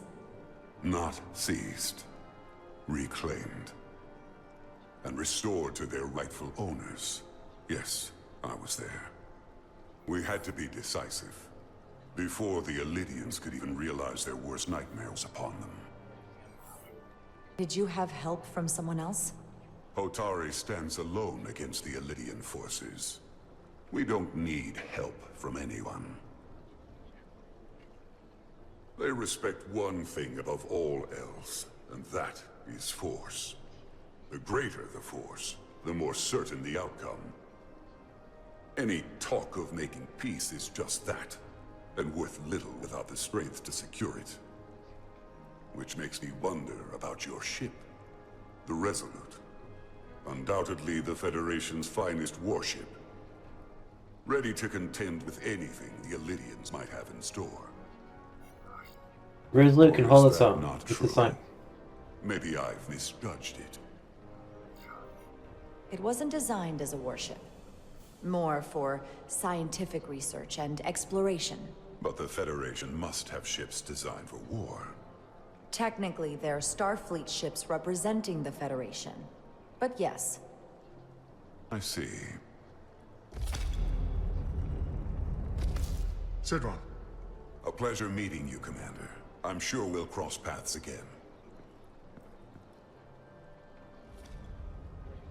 Really didn't tell me anything, which kind of sucks. Commander Rydek, I'm encouraged to see the Federation supporting my people. I'm afraid of what might happen without your help. Thank Ambassador Spock. I'm glad to hear that. I'm glad to hear it. I just hope you're not the only one who feels that way. I apologize for that. These are unusual times, to say the least. Much is changing. I saw you speaking with Sidron, our national hero. I'm curious, what did he say? He seems to be of the opinion that negotiating for peace is a waste of time. Because force is the only blunt instrument he understands. He's a miner, not a diplomat. For the first time in our history, the Hotari have the upper hand. We see ourselves as strong instead of downtrodden. New voices have risen up. Old voices shouted down. Galvin and Sidron have become national heroes. Now, they have the Queen's ear. For better or worse, depending on your perspective. I take it they're against a negotiated peace with the Illidians. Heroes tend to want more of what made them heroic. If it were up to them, they'd wage all-out war and bring ruin upon us all. My fear has been that the Illidians will launch an attack and crush us. You've seen their starship, no doubt. They could have retaken the mines whenever they wanted to, but it never happened. And as strange as this may sound, I'd almost say they're afraid. I just don't know what they're afraid of. It's still the same Galvin, the bluster and Federation, the bravado you'd Ion expect Storm. from them. But it has no teeth. Like they're afraid of what might happen. Do you think it has something to do with the Ion Storm? Right now, it's stronger than ever, isn't it? It's entirely possible. I'm not a scientist, but I do know the storm has knocked out all kinds of systems. So maybe the Illidians weren't willing to risk their ships, given all the interference.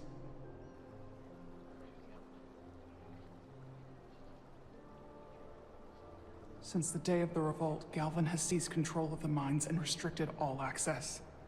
No one's allowed without his personal authorization. And they've taken over a section of the palace with just as much secrecy and security. I'm told it could be something they brought back from the mines.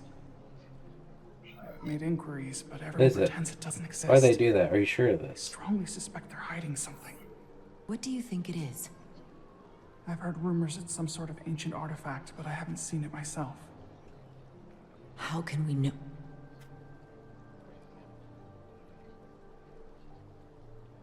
I'd better see what's happening. Do you think you can find out what they're hiding? I need to see proof of something before I can make my case to the Federation. I can try, but even if I found it, I might not know what to make of it. Take this. You can use it to capture whatever you find, and then send it to me.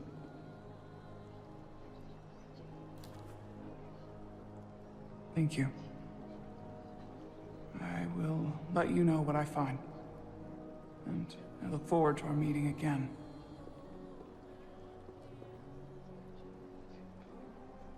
Sorry, I couldn't help but notice you were speaking with the Hotari this whole time.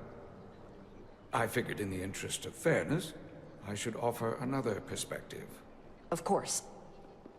I'm probably not telling you anything you don't already know, but these negotiations rely on the Federation's neutrality, as does any hope you might have for a supply of dilithium in the future. So, why you would choose to side with the Hotari escapes me. Lithium is not my concern. We remain neutral. No dilithium trade. We are and will remain completely neutral. Our only interest is the peaceful resolution to this conflict. As is ours.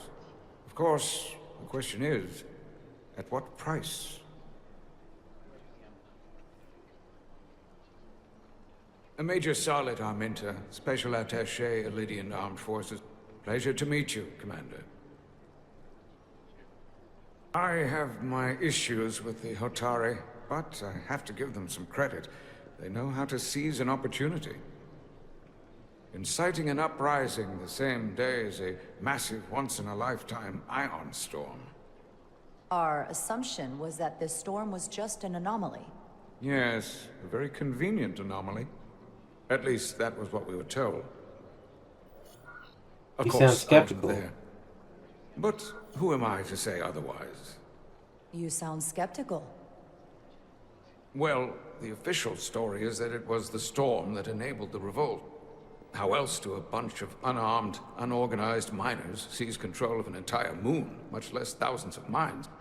But I've talked to people who were there. They tell a different story. They say they're lucky to have escaped with their lives. That it was more than just the storm. That somehow the miners were able to harness the energy from the storm. I know it sounds crazy. That helps I'm not even explain sure it. I believe it myself. But that's what they said. You just answered your own question. How do a group of miners do something that in theory can't be done? That's how. Harnessing the storm. But even if it's true, how does that even happen? You tell me. If you'll excuse me, Commander Ryder. Warp findings to... and not talk to anyone else. And I don't have my Tricorder.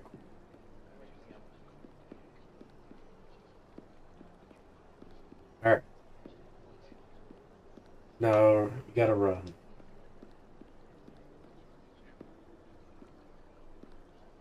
They did some shady stuff.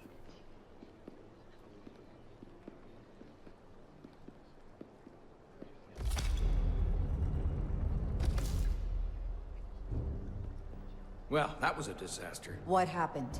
The Hotari refused to concede anything, so the Illidians stormed out. The Hotari did not invite us here as peacekeepers. I hope your efforts were more fruitful than ours.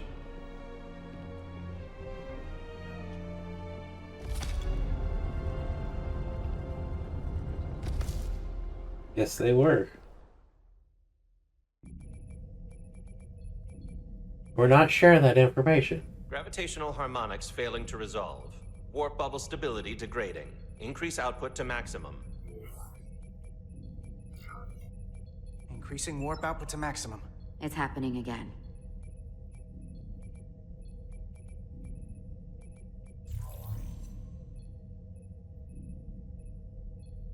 It is evident that presently, the Resolute cannot achieve warp propulsion. Since our diagnostics rule out any problems with our warp systems or anything about the ship, the problem appears to be the fabric of space itself.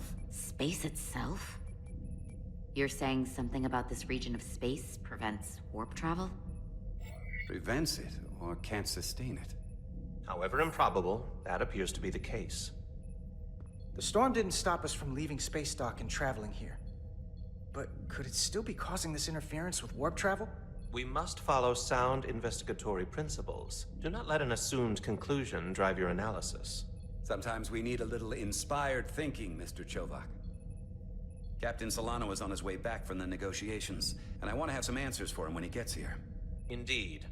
Given the facts at hand, we may be able to deploy subspace probes around the ship to construct a clearer picture of the phenomenon. Around the ship. I'll prep a shuttle. Cool, we gotta fly a shuttle. Scientific method.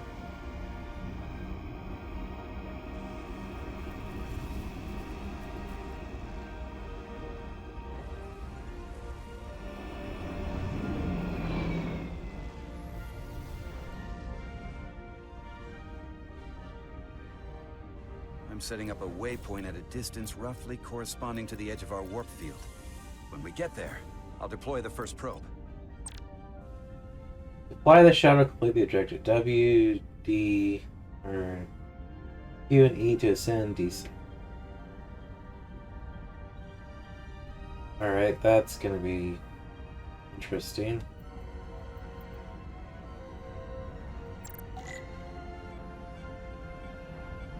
Oh my goodness, why is this so hard?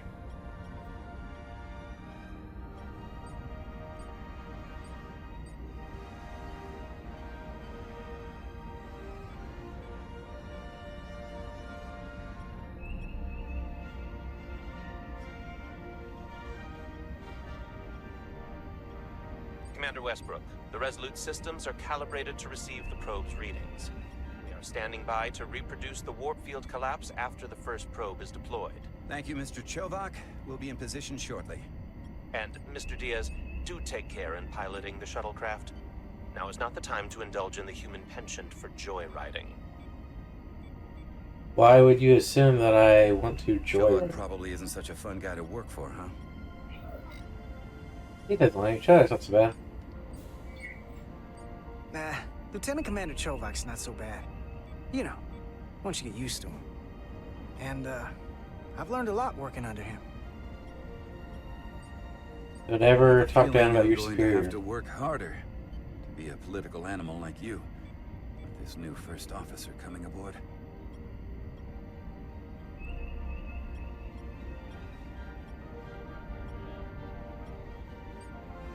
Come on, go down.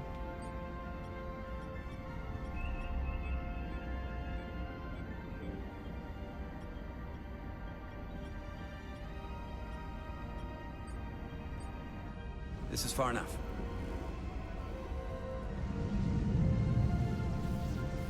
Transporting the first probe into position.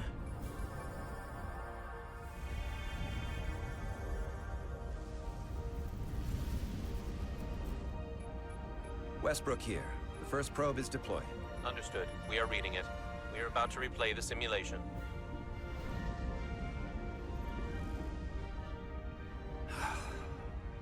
Problem? I just can't get a handle on her. Commander Rydek. She rejected my plan to use a deflector pulse against the storm surge. But on the other, she did listen to my advice and use the whole polarity trick to get you through that excursion alive. I'm not saying there's anything wrong with the new XO. I'm sure she's a fine officer, even if we don't see eye to eye. But she didn't go through what the rest of us did. You know that. And it's hard to figure out why she'd be the one Solano chose instead of, well, one of us. I've heard some good things. You should at least give her a chance. I'll take that under advisement. Test is running. Warp field collapse in 3, 2, 1, mark.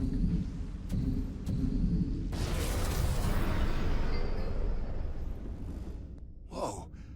All right, that is definitely a problem with the fabric of space. We need to get another probe out there. We just had a gigantic asteroid disappear. With 2 points of data, the Resolute and the probe, we've managed to get an interference pattern. I'm setting a waypoint to a particularly strong area of interference. We'll deploy the second probe there.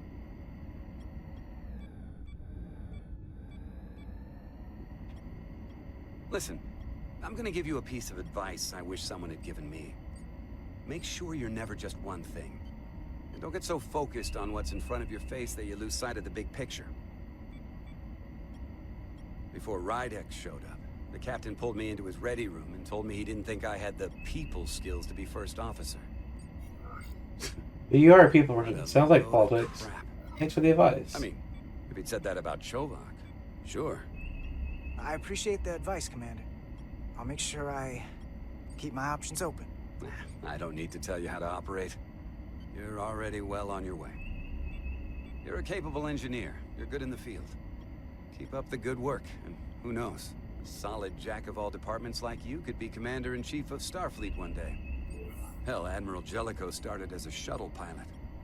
And there are places to go in the enlisted ranks, too. You know, I'd be the best leader Starfleet ever had. Lower decks always have to fix all the problems Command causes. Maybe I'd just save everybody some steps.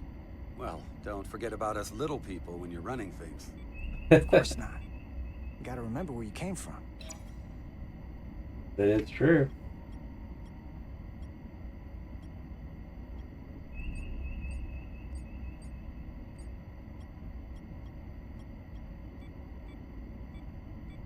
We're almost there.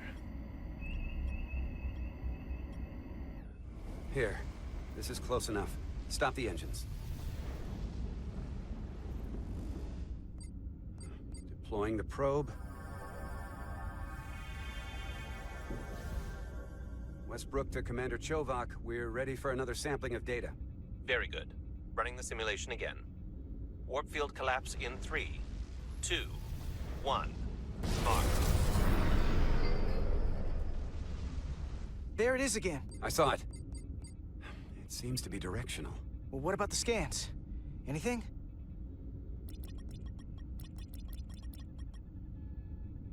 Here's the readings in relation to our local space. We've got the Resolute, Otari Prime, and the probes.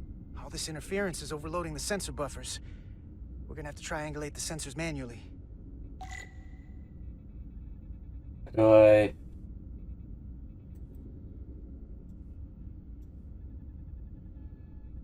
understand triangulate the sensors manually, but how am I supposed to do it? These markers indicate peaks in the gravimetric interference patterns. Let's see if I can find some more. Got one there. One there.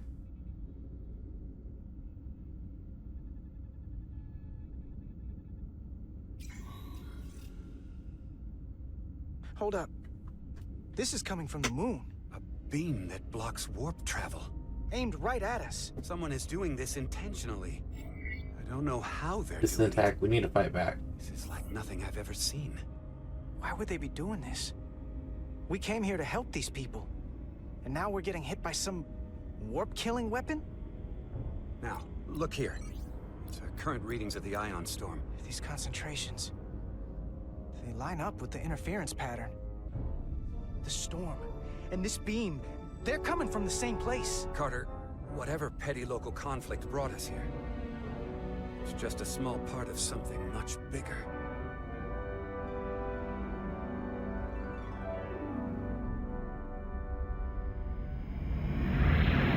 Hear that? Presently, we don't have an explanation for how they're doing this. But one thing is clear. This is no fluke. Thank you, Mr. Westbrook. I want a full briefing when I'm back on board. Solano out. A targeted weapon that inhibits warp travel. Coming from the moon Tau. That would explain the difficulties my shuttle encountered. More importantly, the tenor of the Hotari during the negotiations. And here I thought the Illydians would be the problem. Coming to peace talks in a warship. This wasn't supposed to be so complicated. For all their posturing, every indication is that the Illydians are afraid of the Hotari. They didn't bring their warship as a threat. They brought it because they're scared. From everything we witnessed, I would say that is highly likely. But what are they afraid of? Tylus, the Hotari representative, said she thought they found something in the mines. Galvin and Sidron brought it back to the palace, but they're keeping it under tight security. She's going to investigate it. I gave her my tricorder. I expect she'll contact us soon. You found an ally. Why would Tylus help us? Go behind her people's back? It's a fair question, considering. She's worried that her people are being dragged into something that isn't going to end well for them. She's trying to save them. That may be true. She's certainly more likely to help than the other Hotari we've met. That raises another question. Specifically, what do the other Hotari have to gain in bringing us here, only to make this hostile maneuver against us? There must be some motivation. Unless they changed their minds between when they asked and when we got here. Sidron was very curious when we spoke outside the Queen's chamber. He wanted to know all about us, our ship, the Federation. He wasn't giving any answers. He was looking for them. Well, I'm sure you didn't tell him too much. I don't think the Illydians know what's really down on that moon either. Major Armintas said the revolt defied explanation. That the Hotari miners somehow harnessed the energy of the storm. Harness the energy of the storm? Doing that is beyond even our capabilities. So is a weapon that disrupts warp travel. There have been civilizations and entities, both past and present, far more technologically advanced than the Federation. The Illydians and Hotari don't fall into that category. But that is all the more reason to investigate further. It is indeed. Commander Rydek, sorry to interrupt. We've received an urgent call from Hotari. The Queen's advisor, Tylus, has asked to speak with you. Put her through.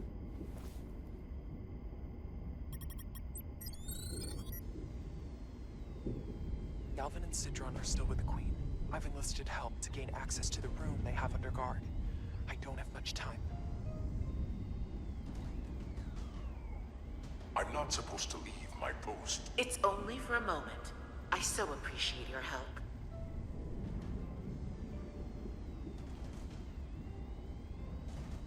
I found something. I'm sending you a scan. What was that? Got it. Tylus, if we needed to gain access to the mines on Tau, is that something you could help us with? I suppose it wouldn't be easy, but I have to go. Tylus. Can we reconnect? Sorry, Captain. We've lost all contact. We can only hope she escaped without harm. It was hard to tell. We have to help her. Send another shuttle. We're not doing anything yet. Not until we know more. Let's see the scan of whatever the hell that was. Interesting. Tylus suspects this came from the mines on Tau. It appears to be of ancient origin, but the markings are unfamiliar. We can run a full analysis when we get back to the Resolute. But if this came from the mines, then it might be the key to how they got the upper hand against the Illydians. Then we have to go into the mines. The Federation would not allow that. We were, after all, sent here to be a neutral party in a peace negotiation. However, we could demonstrate that the Hotari have acted in bad faith, which would enable us to investigate the mines on Tau with full justification. But of course, we would need conclusive proof before taking action. Otherwise, it could put us in a difficult position. Whatever this artifact is may be proof enough. At least to satisfy the Federation. Especially if we can show the Hotari are controlling the warp disruption. And targeting the Resolute. We may have a better understanding once we analyze the device. But a mission to the mines, covert or otherwise, is not out of the question. And I will handle the Federation.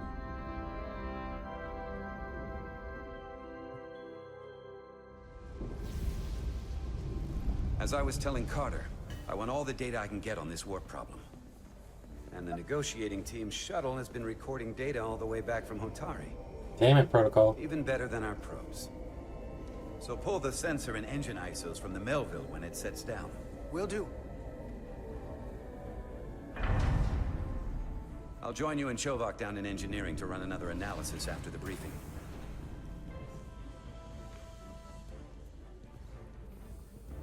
I didn't like this warp problem when we thought it was some astronomical anomaly. And I like it a hell of a lot less now that we know someone is doing it to us. How does it work? What do we even do about it? What do you say we pull these chips and find out? Took some damage on the way.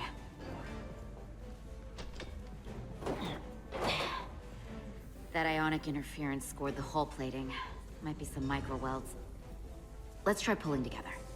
All right. 3, 2, 1. It won't budge. Gotta be the storm damage. We need to... Welcome back. Any excitement down on the surface? Excitement? No. Nothing like that. Hey, can you hand me the EJ7 interlock? From the toolbox. I don't know what that is. Not much use for one on a security detail, huh? Carter? Yeah, I'll get it. He seems different.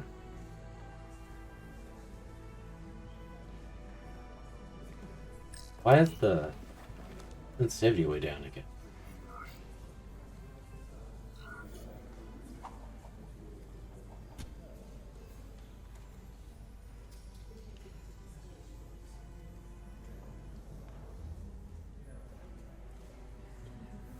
Okay, I'll apply pressure while you decouple the panel. Why is the sensitivity way down again?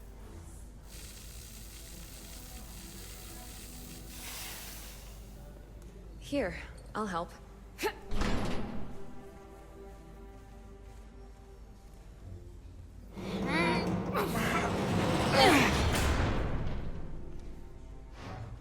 We've got this. Open up and say ah. Thanks for the hand. We have to get these isolinear chips down to engineering. No problem. You really know everything about these ships, don't you? The tools, the systems. Like a walking Starfleet technical manual. Well, what can I say? I'm good at what I do. I can see that. Aw, she did not like that.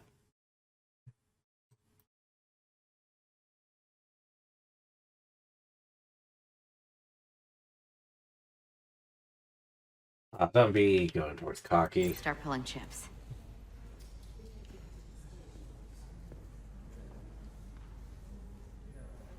Dude, the sensitivity's gone down to like nothing.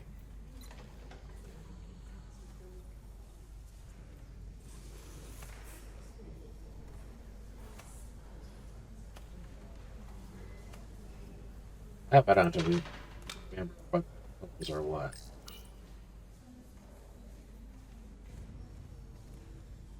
What's this?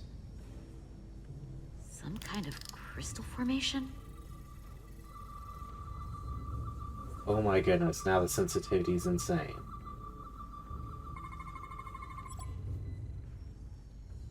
Whoa. This substance is a quantized spin crystallization of hydrogen, carbon, and lithium. It's emitting tetrametric pulses at an interval of 3.8422 seconds. Quantized crystallization isn't natural. I mean, it's only theoretical as a means to engineer matter on a subatomic level. What's it doing in there?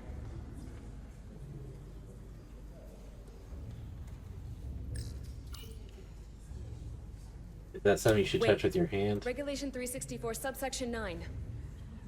What? Regulation 364, subsection 9 orders that in the case of an unknown foreign substance infiltrating a sealed system, it will be placed in secure confinement before further examination. Retrieve a containment module. Don't you think we're more equipped to deal with whatever this is? No. Before anything else, this is a security issue. You don't even know what this is. Which is why we need to study it. Once it's contained, Well, if it's not natural, then someone might have put it there. It could be a tracking device, some kind of sabotage, or even a bomb. Which is why we need to get it to the containment lab. Come on. I can't make an exception. Not even for you. I'm still going to report these crystals to Commander Westbrook when we send the shuttle data. And I will inform my superiors. I'm taking this just as seriously as you are. But I overheard talk about the warp disruption on the shuttle. Now these crystals? Maybe this situation is more than we can handle with just a science vessel. We could trigger a distress call, get Starfleet to send more ships. Or I could send a message to my old CO on the Adirondack. Sounds like mutiny. Get some combat-tested vessels. We shouldn't do this alone. We're at the edge of the quadrant. Help isn't just gonna pop over like we're in Sector 001. Wouldn't hurt to try. You talk like you've never had your backs up against a wall before. This is Starfleet. We solve our own problems.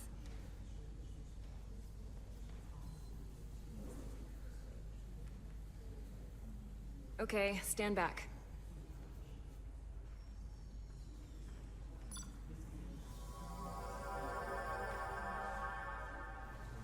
Get this to the containment lab.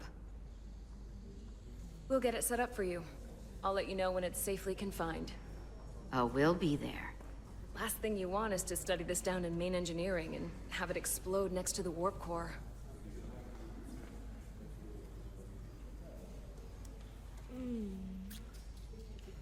Almost forgot. Can't have that.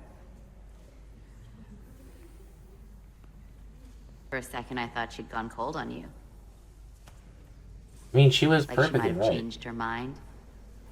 But I guess this whole situation has her spooked. Maybe she knows more than us? Or it's because this is all happening so fast? Yeah, there was something a little off about her. Like that talk about sending a distress call? That was pretty out there. She was probably just thinking out loud. I'm sure she'll come to her senses. You have something to say about that. Insler noticed how Carter shared her suspicion when Miranda returned. Yeah, because I even said she seemed odd. This mission has enough complications stacking up. Now, we'll get through it. You, me, and Miranda too.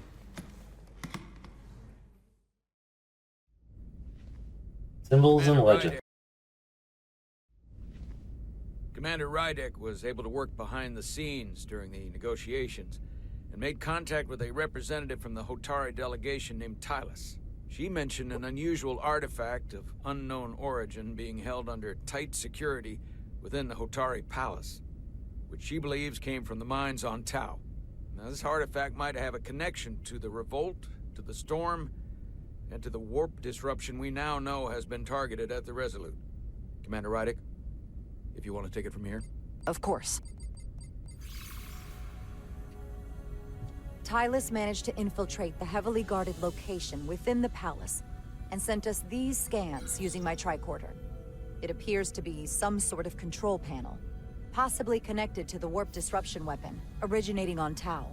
Of particular interest is this symbol, which we couldn't identify the origin of. The Federation database has records from a vast number of civilizations. If anyone from Starfleet has come across this before, the system should recognize it. Cross-referencing with Federation records. Displaying symbols from Federation database with a 90% probability of match or higher. Select a symbol to further analyze. Find the matching symbol in the Federation database. That doesn't look right. Right.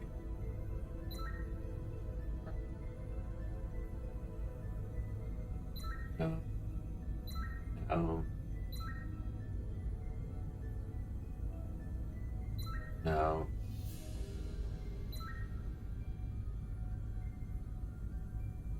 I think so. That could be it.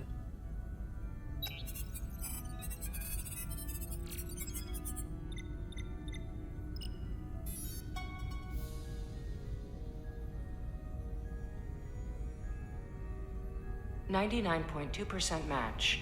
Got it.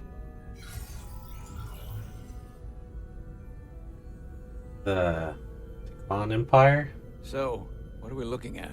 The design and composition indicate this is a glyph associated with the ancient TKON Empire. Their civilization collapsed over 600,000 years ago, but once spanned millions of systems with a population numbering in the trillions.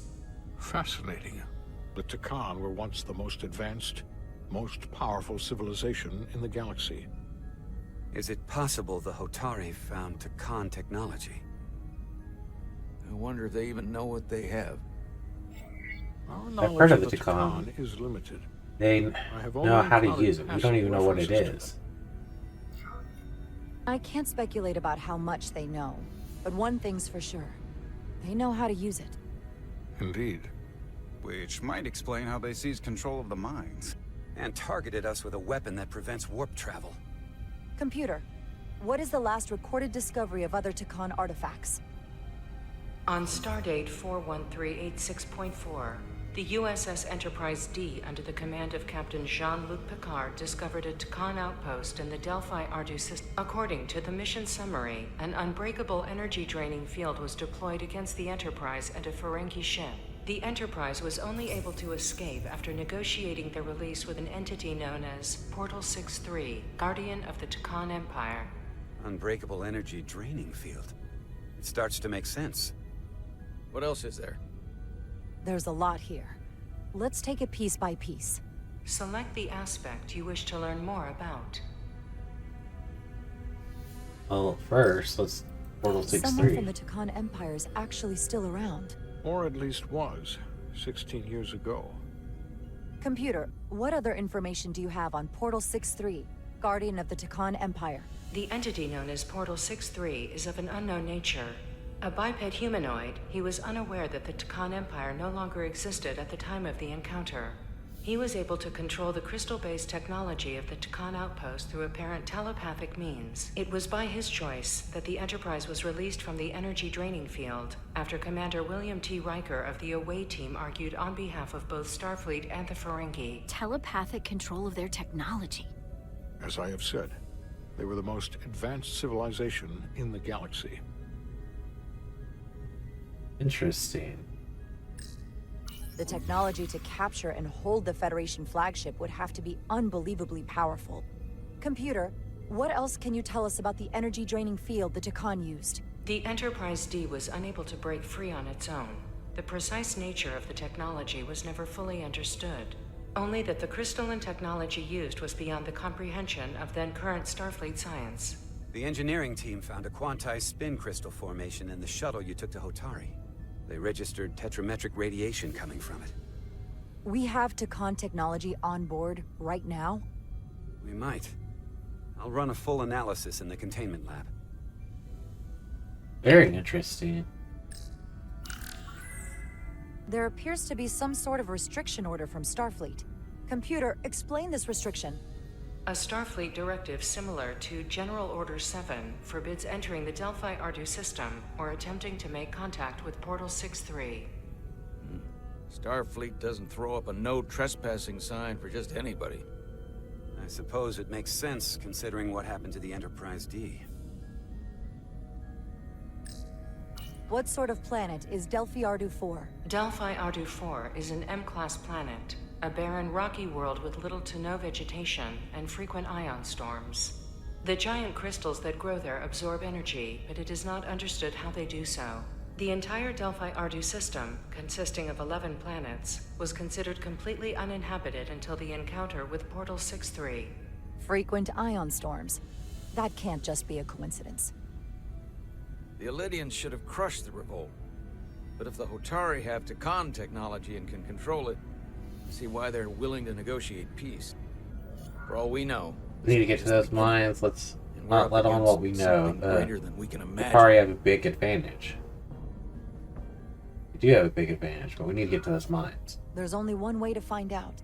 We need to see what's down there for ourselves. I might be able to help with that. We've been able to triangulate the source of the ionic interference and warp disruption to a specific mine on Tau. Engineering used the latest data from your shuttle to pinpoint its origin. There. So we know where to look. Commander Rydek's right.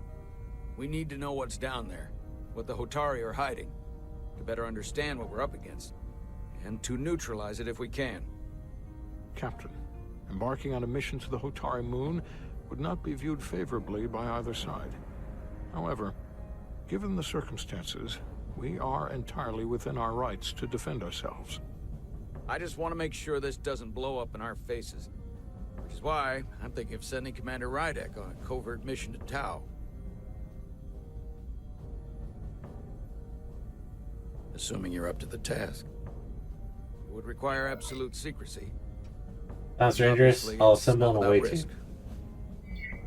I'm ready for action, Captain. Just say the word and I'll be there. I'll admit, I wish I could go myself. I'm hoping Tylus can accompany you. The priority is to avoid detection. It's a calculated risk. The last thing we need is to get caught and then blamed for violating our neutrality and aggravating an already tense situation. We can't afford any mistakes, which is why I've chosen you. The risk we have to take. It's a risk we have to take. We need to know what we're up against. Agreed. And of course you'll have the full support of the Resolute throughout. We must take every precaution. Get in touch with Tylus and make the necessary arrangements as discreetly as possible. Bridge to Captain Solano. The Illidians have moved additional ships to the edge of the Hotari system. Current heading is straight for the homeworld. Understood. It would seem we no longer have the luxury of waiting. In that case, may I suggest you and I return to Hotari Prime? Doing so will provide Commander Rydek as much time as possible to complete her mission. Agreed. We'll hail the Queen's delegation from my ready room. We all know what we need to do. Dismissed. Very interesting. So Captain Solano couldn't help but be impressed with fearlessness with regard to their missions to Tau despite evident risk.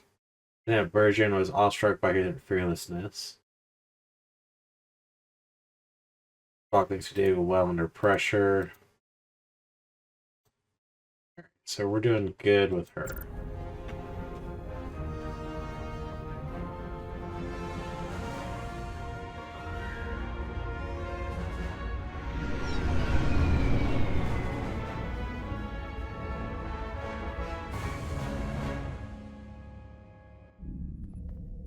Lost and found. Petty Officers Diaz and Edsolar, where is the crystal formation that you found in the shuttle? I have tasked Ensign Calloway with performing a full analysis of the tetrametric pulses. Security brought it to the containment lab. I was just there. They don't know anything about it. Security never checked it in. Miranda never got there? She's the one that had the crystal formation? Yeah, her and the rest of the security detail from the negotiations. Diaz, Tamaris.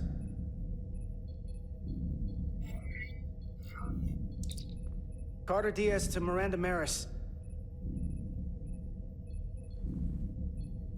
Commander Westbrook to Petty Officer Miranda Maris. Respond.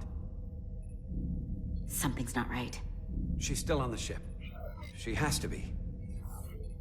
Computer, locate Petty Officer Miranda Maris. Petty Officer Miranda Maris is in the isolinear storage array on Deck 5. I'll go find her. Good. I am sure Mr. Diaz can attend to this on his own.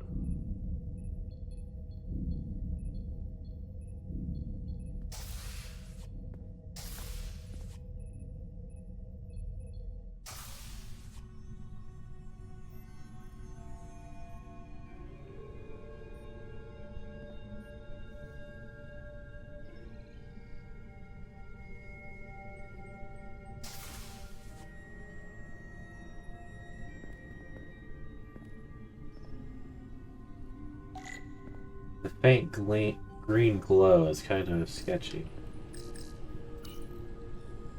Someone improperly pulled these isolinear chips.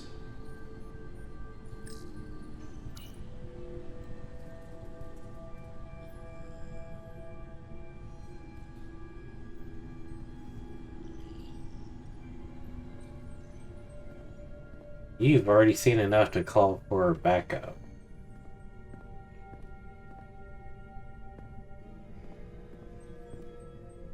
Not letting me through. Okay.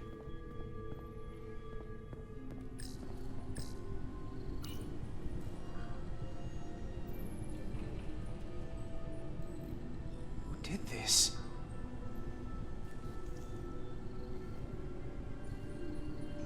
Okay. Pull out my tricorder.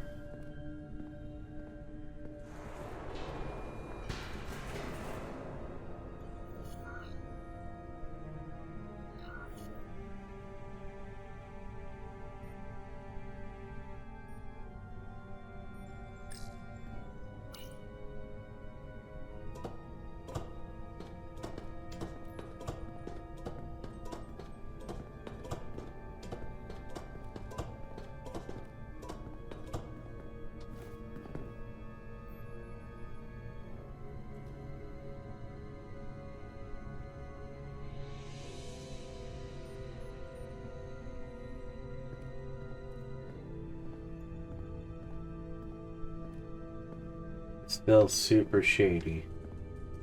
That feels like a trap. 100% that feels like a trap. You have to go in where there's no way to see either side.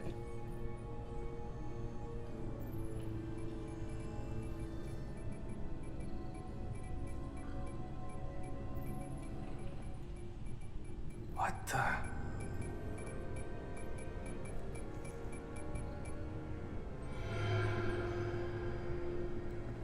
Oh, it's just you. I'm busy right now. Why don't you come back later? I called your comm badge. Glad I found you. I'm glad I found you. I was worried. We tried you on the comm badge and you didn't answer. Oh, I guess I was just caught up in my work. But I'm through here, so I can't stay and chat. I have other things to do. Sorry you came all this way for nothing. What were you doing? What exactly were you doing in here? I saw you accessing files, copying them onto that. This is secure data. It's really not my place to talk about it. Look, I appreciate that you came to check on me, but I'm fine. You worry too much. We're on a starship. Nothing's gonna happen to me here. Miranda, you can be honest with me. Are you in some kind of trouble? Commander Westbrook said the crystals you took never made it to the containment lab. Will you drop it? I don't like being interrogated, Carter. Hey, wait up!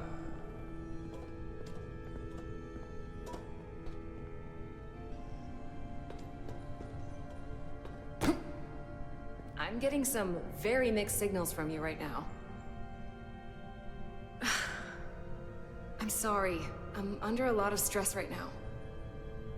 Just tell Chovak or whoever I don't know where the crystals are, and let me go about my business. I know we have some things to figure out. I don't have time to stand around and debate with you. I want to help you, but you're not making it easy. Then I'll try to make it simple. You don't have to say anything at all. Miranda, hold on. No. Get out of my way.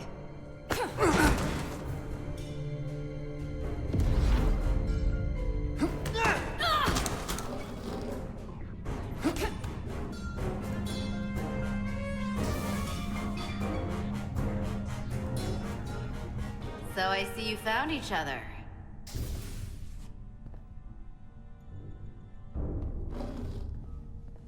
You were taking so long, the commander sent us to see what the problem was.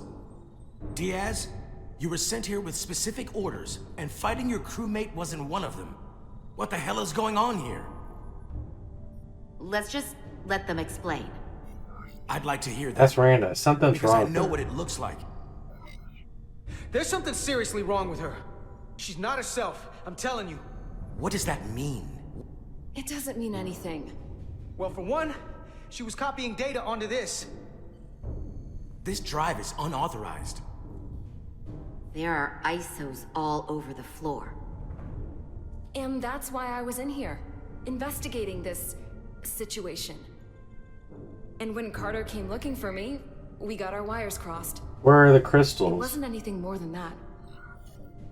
Even if that was true, it still doesn't answer what happened to the crystal formation that she took.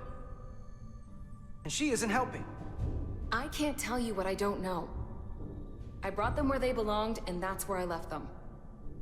I don't know what's going on here, but I think we need to call it into security. She can explain herself in the brig. Hold on a minute. We don't need to put this on anyone's permanent record. Carter said you're not yourself. If something's wrong with you, we should head to sickbay and the doc will fix you right up. Yeah, I haven't felt right since I came back from Hotari. I think I should see the doctor. You two know her? If you really think she's not well, we can take her to sickbay first. But what I know is this is a security breach, and we should treat it as such. Please, just let me go see the doctor. She did have a bumpy ride back on the shuttle. Come on, Carter. Let's take her to sickbay. I think I already regret that decision. She was thankful that she's concerned about her well-being and sent to sick bay instead of the brig. It's better than the brig, isn't it? Yeah. Yeah, it is. Fine. Get checked out by medical. You two go with her. I'll put this back together.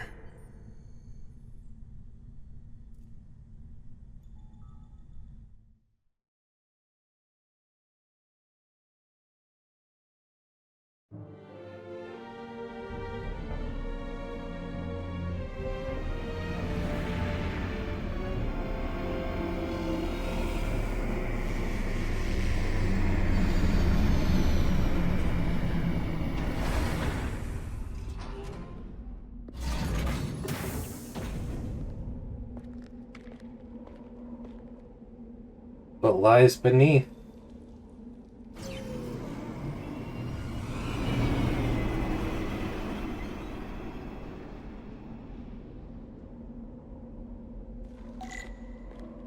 Fine. Foliage on Tau resembles underwater plant life on Earth. The universe is full of mysteries. Can I look at anything else?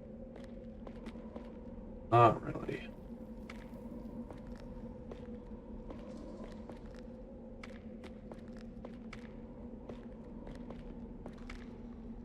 It doesn't look like there's any water here. Rydick here. This is Zermatt. Any trouble getting to the surface? I'm really starting to miss transporters. As long as this storm is around, you'd better learn to light shuttles. But if you can find the cause of the interference, we might be able to get back to transporting. As if I needed another incentive. We both know there's a lot more than that riding on this. Fair enough. You'll need to get in and out of the mine undetected, so I hope Minister Tylus can help in that regard. So do I. And to keep this covert, we'll refrain from contact unless absolutely necessary. Understood. Rydick out. Can I crouch? I can crouch.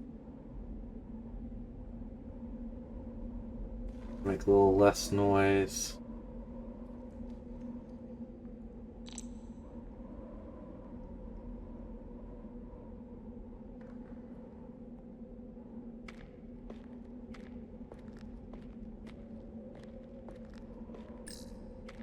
The ionic interference is coming from underground. I should find a safer way down there. Ooh. Oh.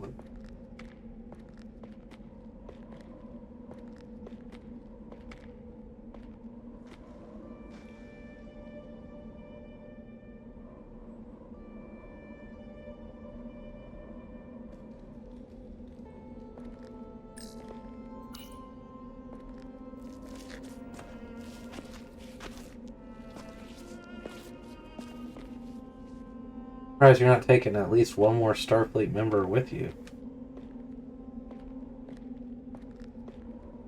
Like they want you to get killed off. I saw your shuttle take off. Hopefully no one else did. It's good to see you. Even under I was these worried about you. unfortunate circumstances. Thank you for agreeing to this. You've already taken risks on our behalf. It means a great deal that you would do so again. If it's for my people, no risk is too great. Lead the way. I'll fill you in on what we've learned about the situation. Follow me.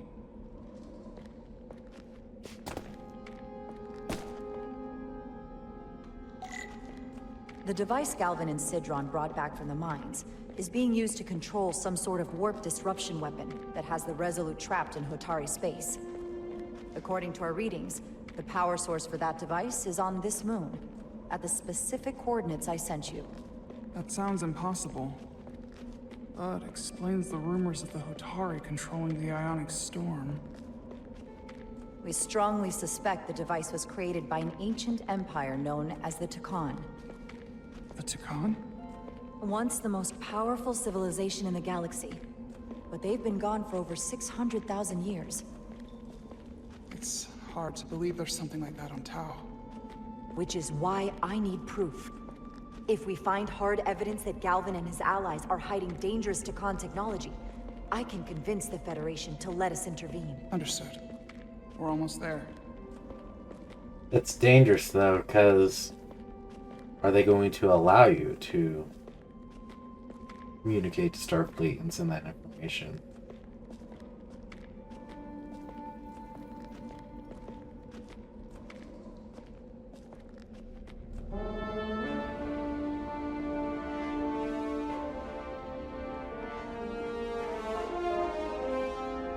That's the mine?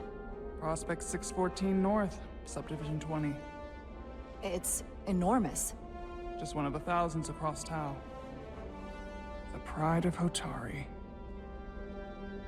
How do we get inside?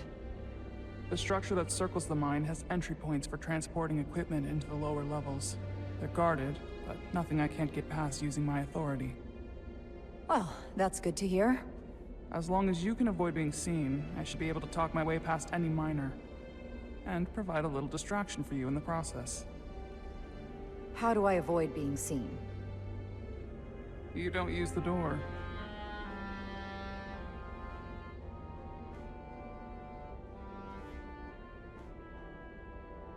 How dare you! Don't you know who I am? I am Tylus Altaris, Minister of Diplomatic Affairs. That's not... The Queen would be furious to hear you try to deny me entry. The Queen? But I just... You just what? Just now realize the trouble you've made for yourself? And who exactly do you think you're going to report this to? Because I'll be reporting it as well, to someone much further up the ladder. You have no authority here. Do you understand who pays your wage?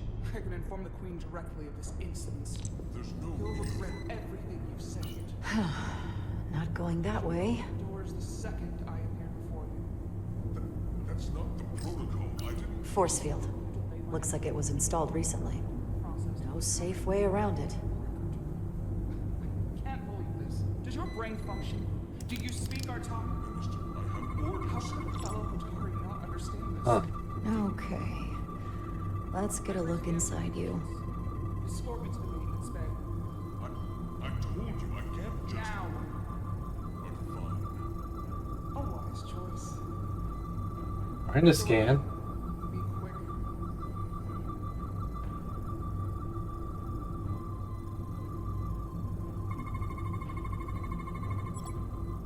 Bonus focusing on the pattern of the force field.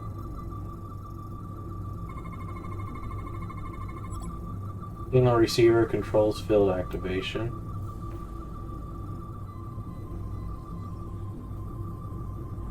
Not seeing anything else.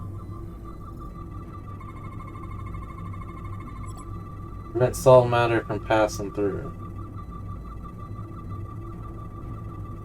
Full system access. Let's see if I can just... Bingo.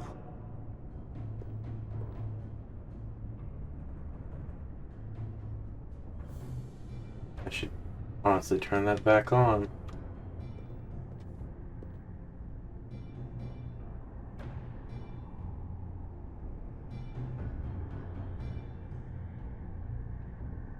Better hurry. Not sure how long she can keep him busy.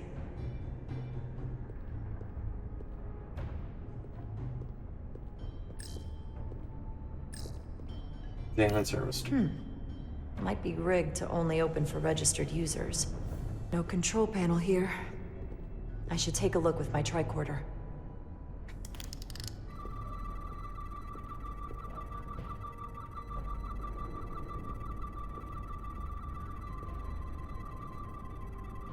Not letting me scan it.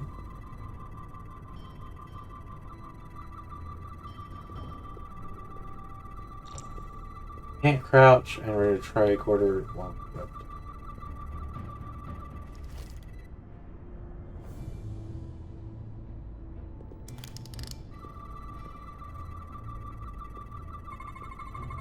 Something in here is keeping that door closed.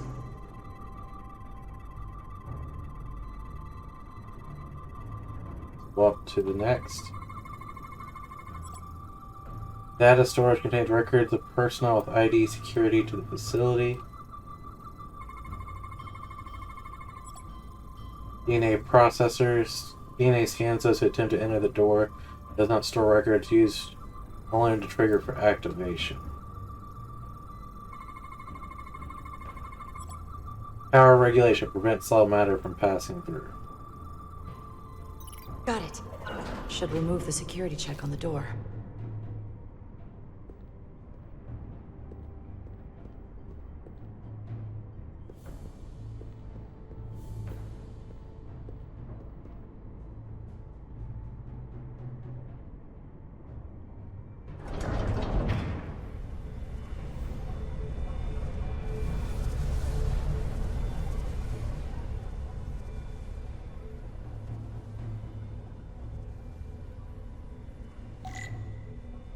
Untitled. We can continue to go down. Taking a quick overview look. Not seeing any people out here.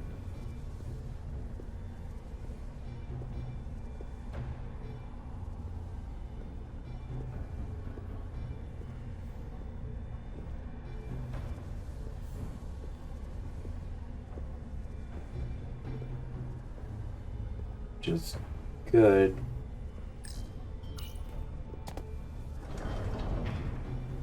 I didn't come here to educate an imbecile on royal protocol. Of course not, Minister. So I will be about my business here, and you will take yourself out of my sight.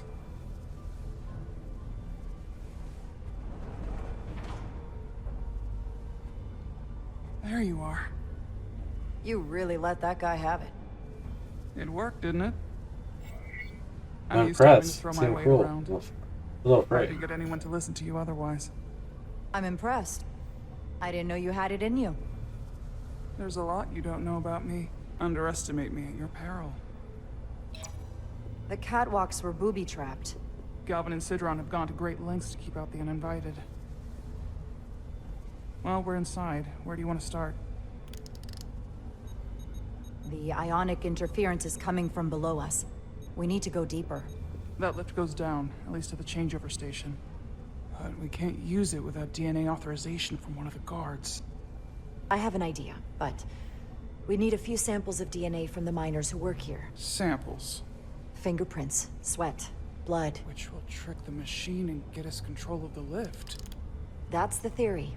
Let's test it. Nice.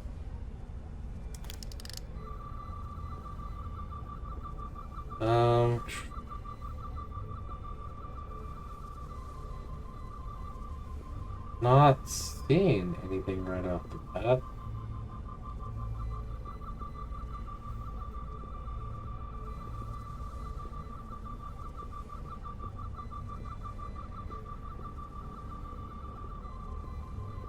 Should be fingerprints on one of the panels, you would imagine. There's DNA on this console, but it's only partial. I can't use this. Maybe because we're outside. The weather out here could dilute any DNA samples. What about inside that structure? That's where the workers spend most of their time. Good idea. An Illydian console. All the managerial technology in the mines is Illydian. So they can keep an eye on their investment. That's how it is. Got something there.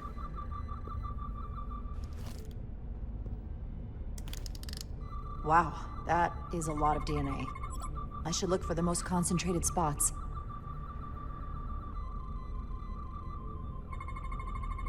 This'll work.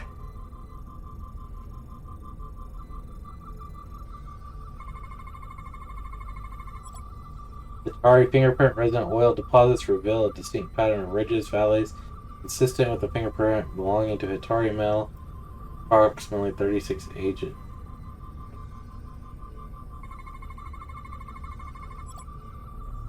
Ethereal residue develops from the Atomos skin. Dried saliva. Ugh. That's a stable DNA sample. It's only partial, but a few more should do it.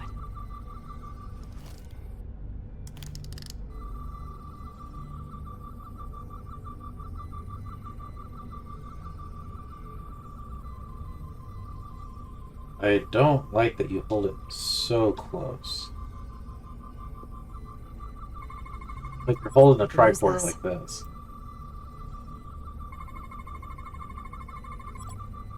Sorry, fingerprint. Good. That's another I could use. Just need one more sample.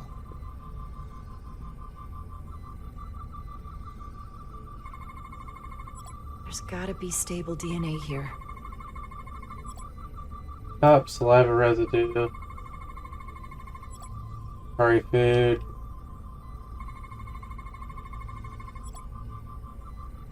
Perfect. That's enough to make the DNA profile. Time to go back to the lift. Leftovers. I should give this a scan. Like sushi and sort of candy. Almost looks like coffee. Almost. I'll have some Ractigino when I get back to the ship. If they eat in here, it's likely there's some DNA in the room.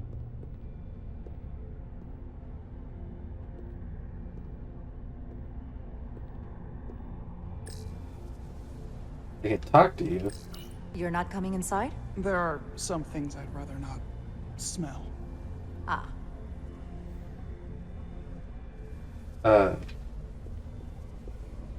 Do I need more? Because I thought we were good.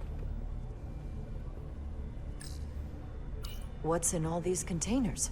These contain mining supplies, tools, energy packs for machinery. Shouldn't mining supplies be inside the mines? It is troubling. If the workers here aren't mining... Scan them. Not.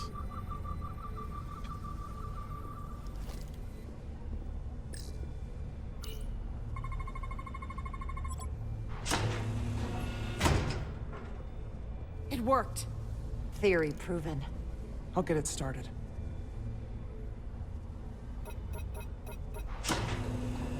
Ready? You should hide.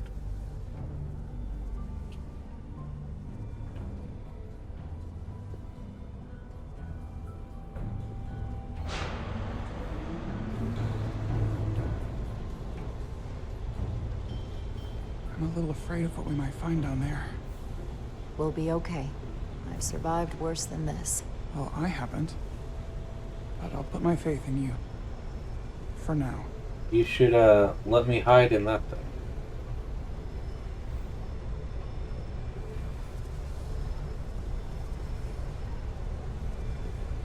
Jara.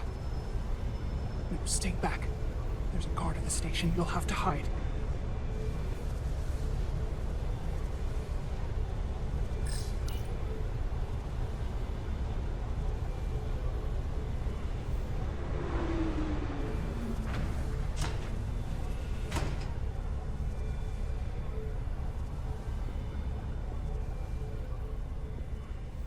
Who are you?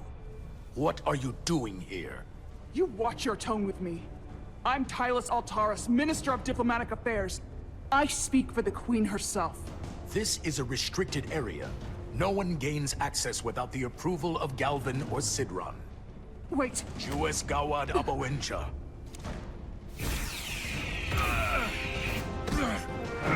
Oh, war. Are you all right? I don't know. Are you injured?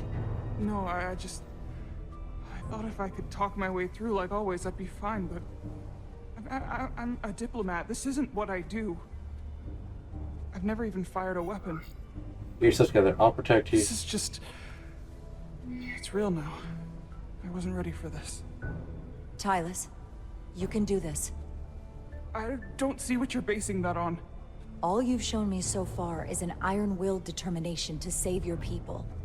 I don't expect that's changed. No. No, it hasn't. My authority has never been challenged like that.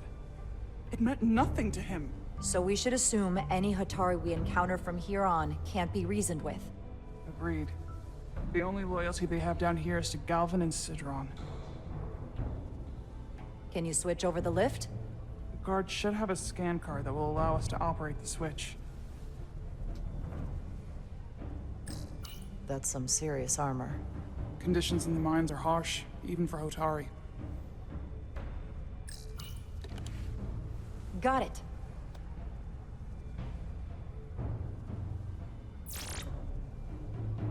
He's not dead, is he?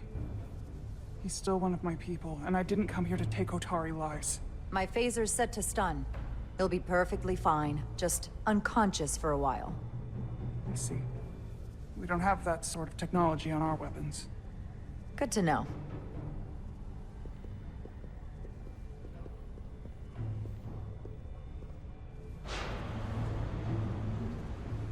They only have kill.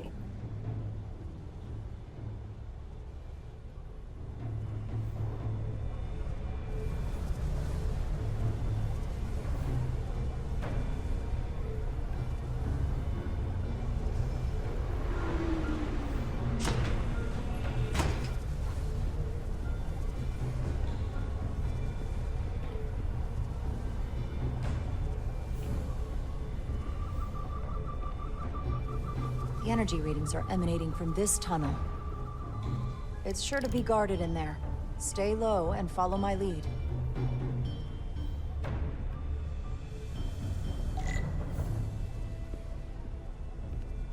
Alright, so we're trying to do it Is silently. that all dilithium?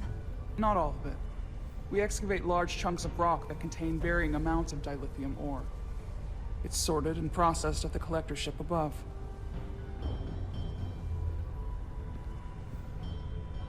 I always wondered what it looked like when they're mining.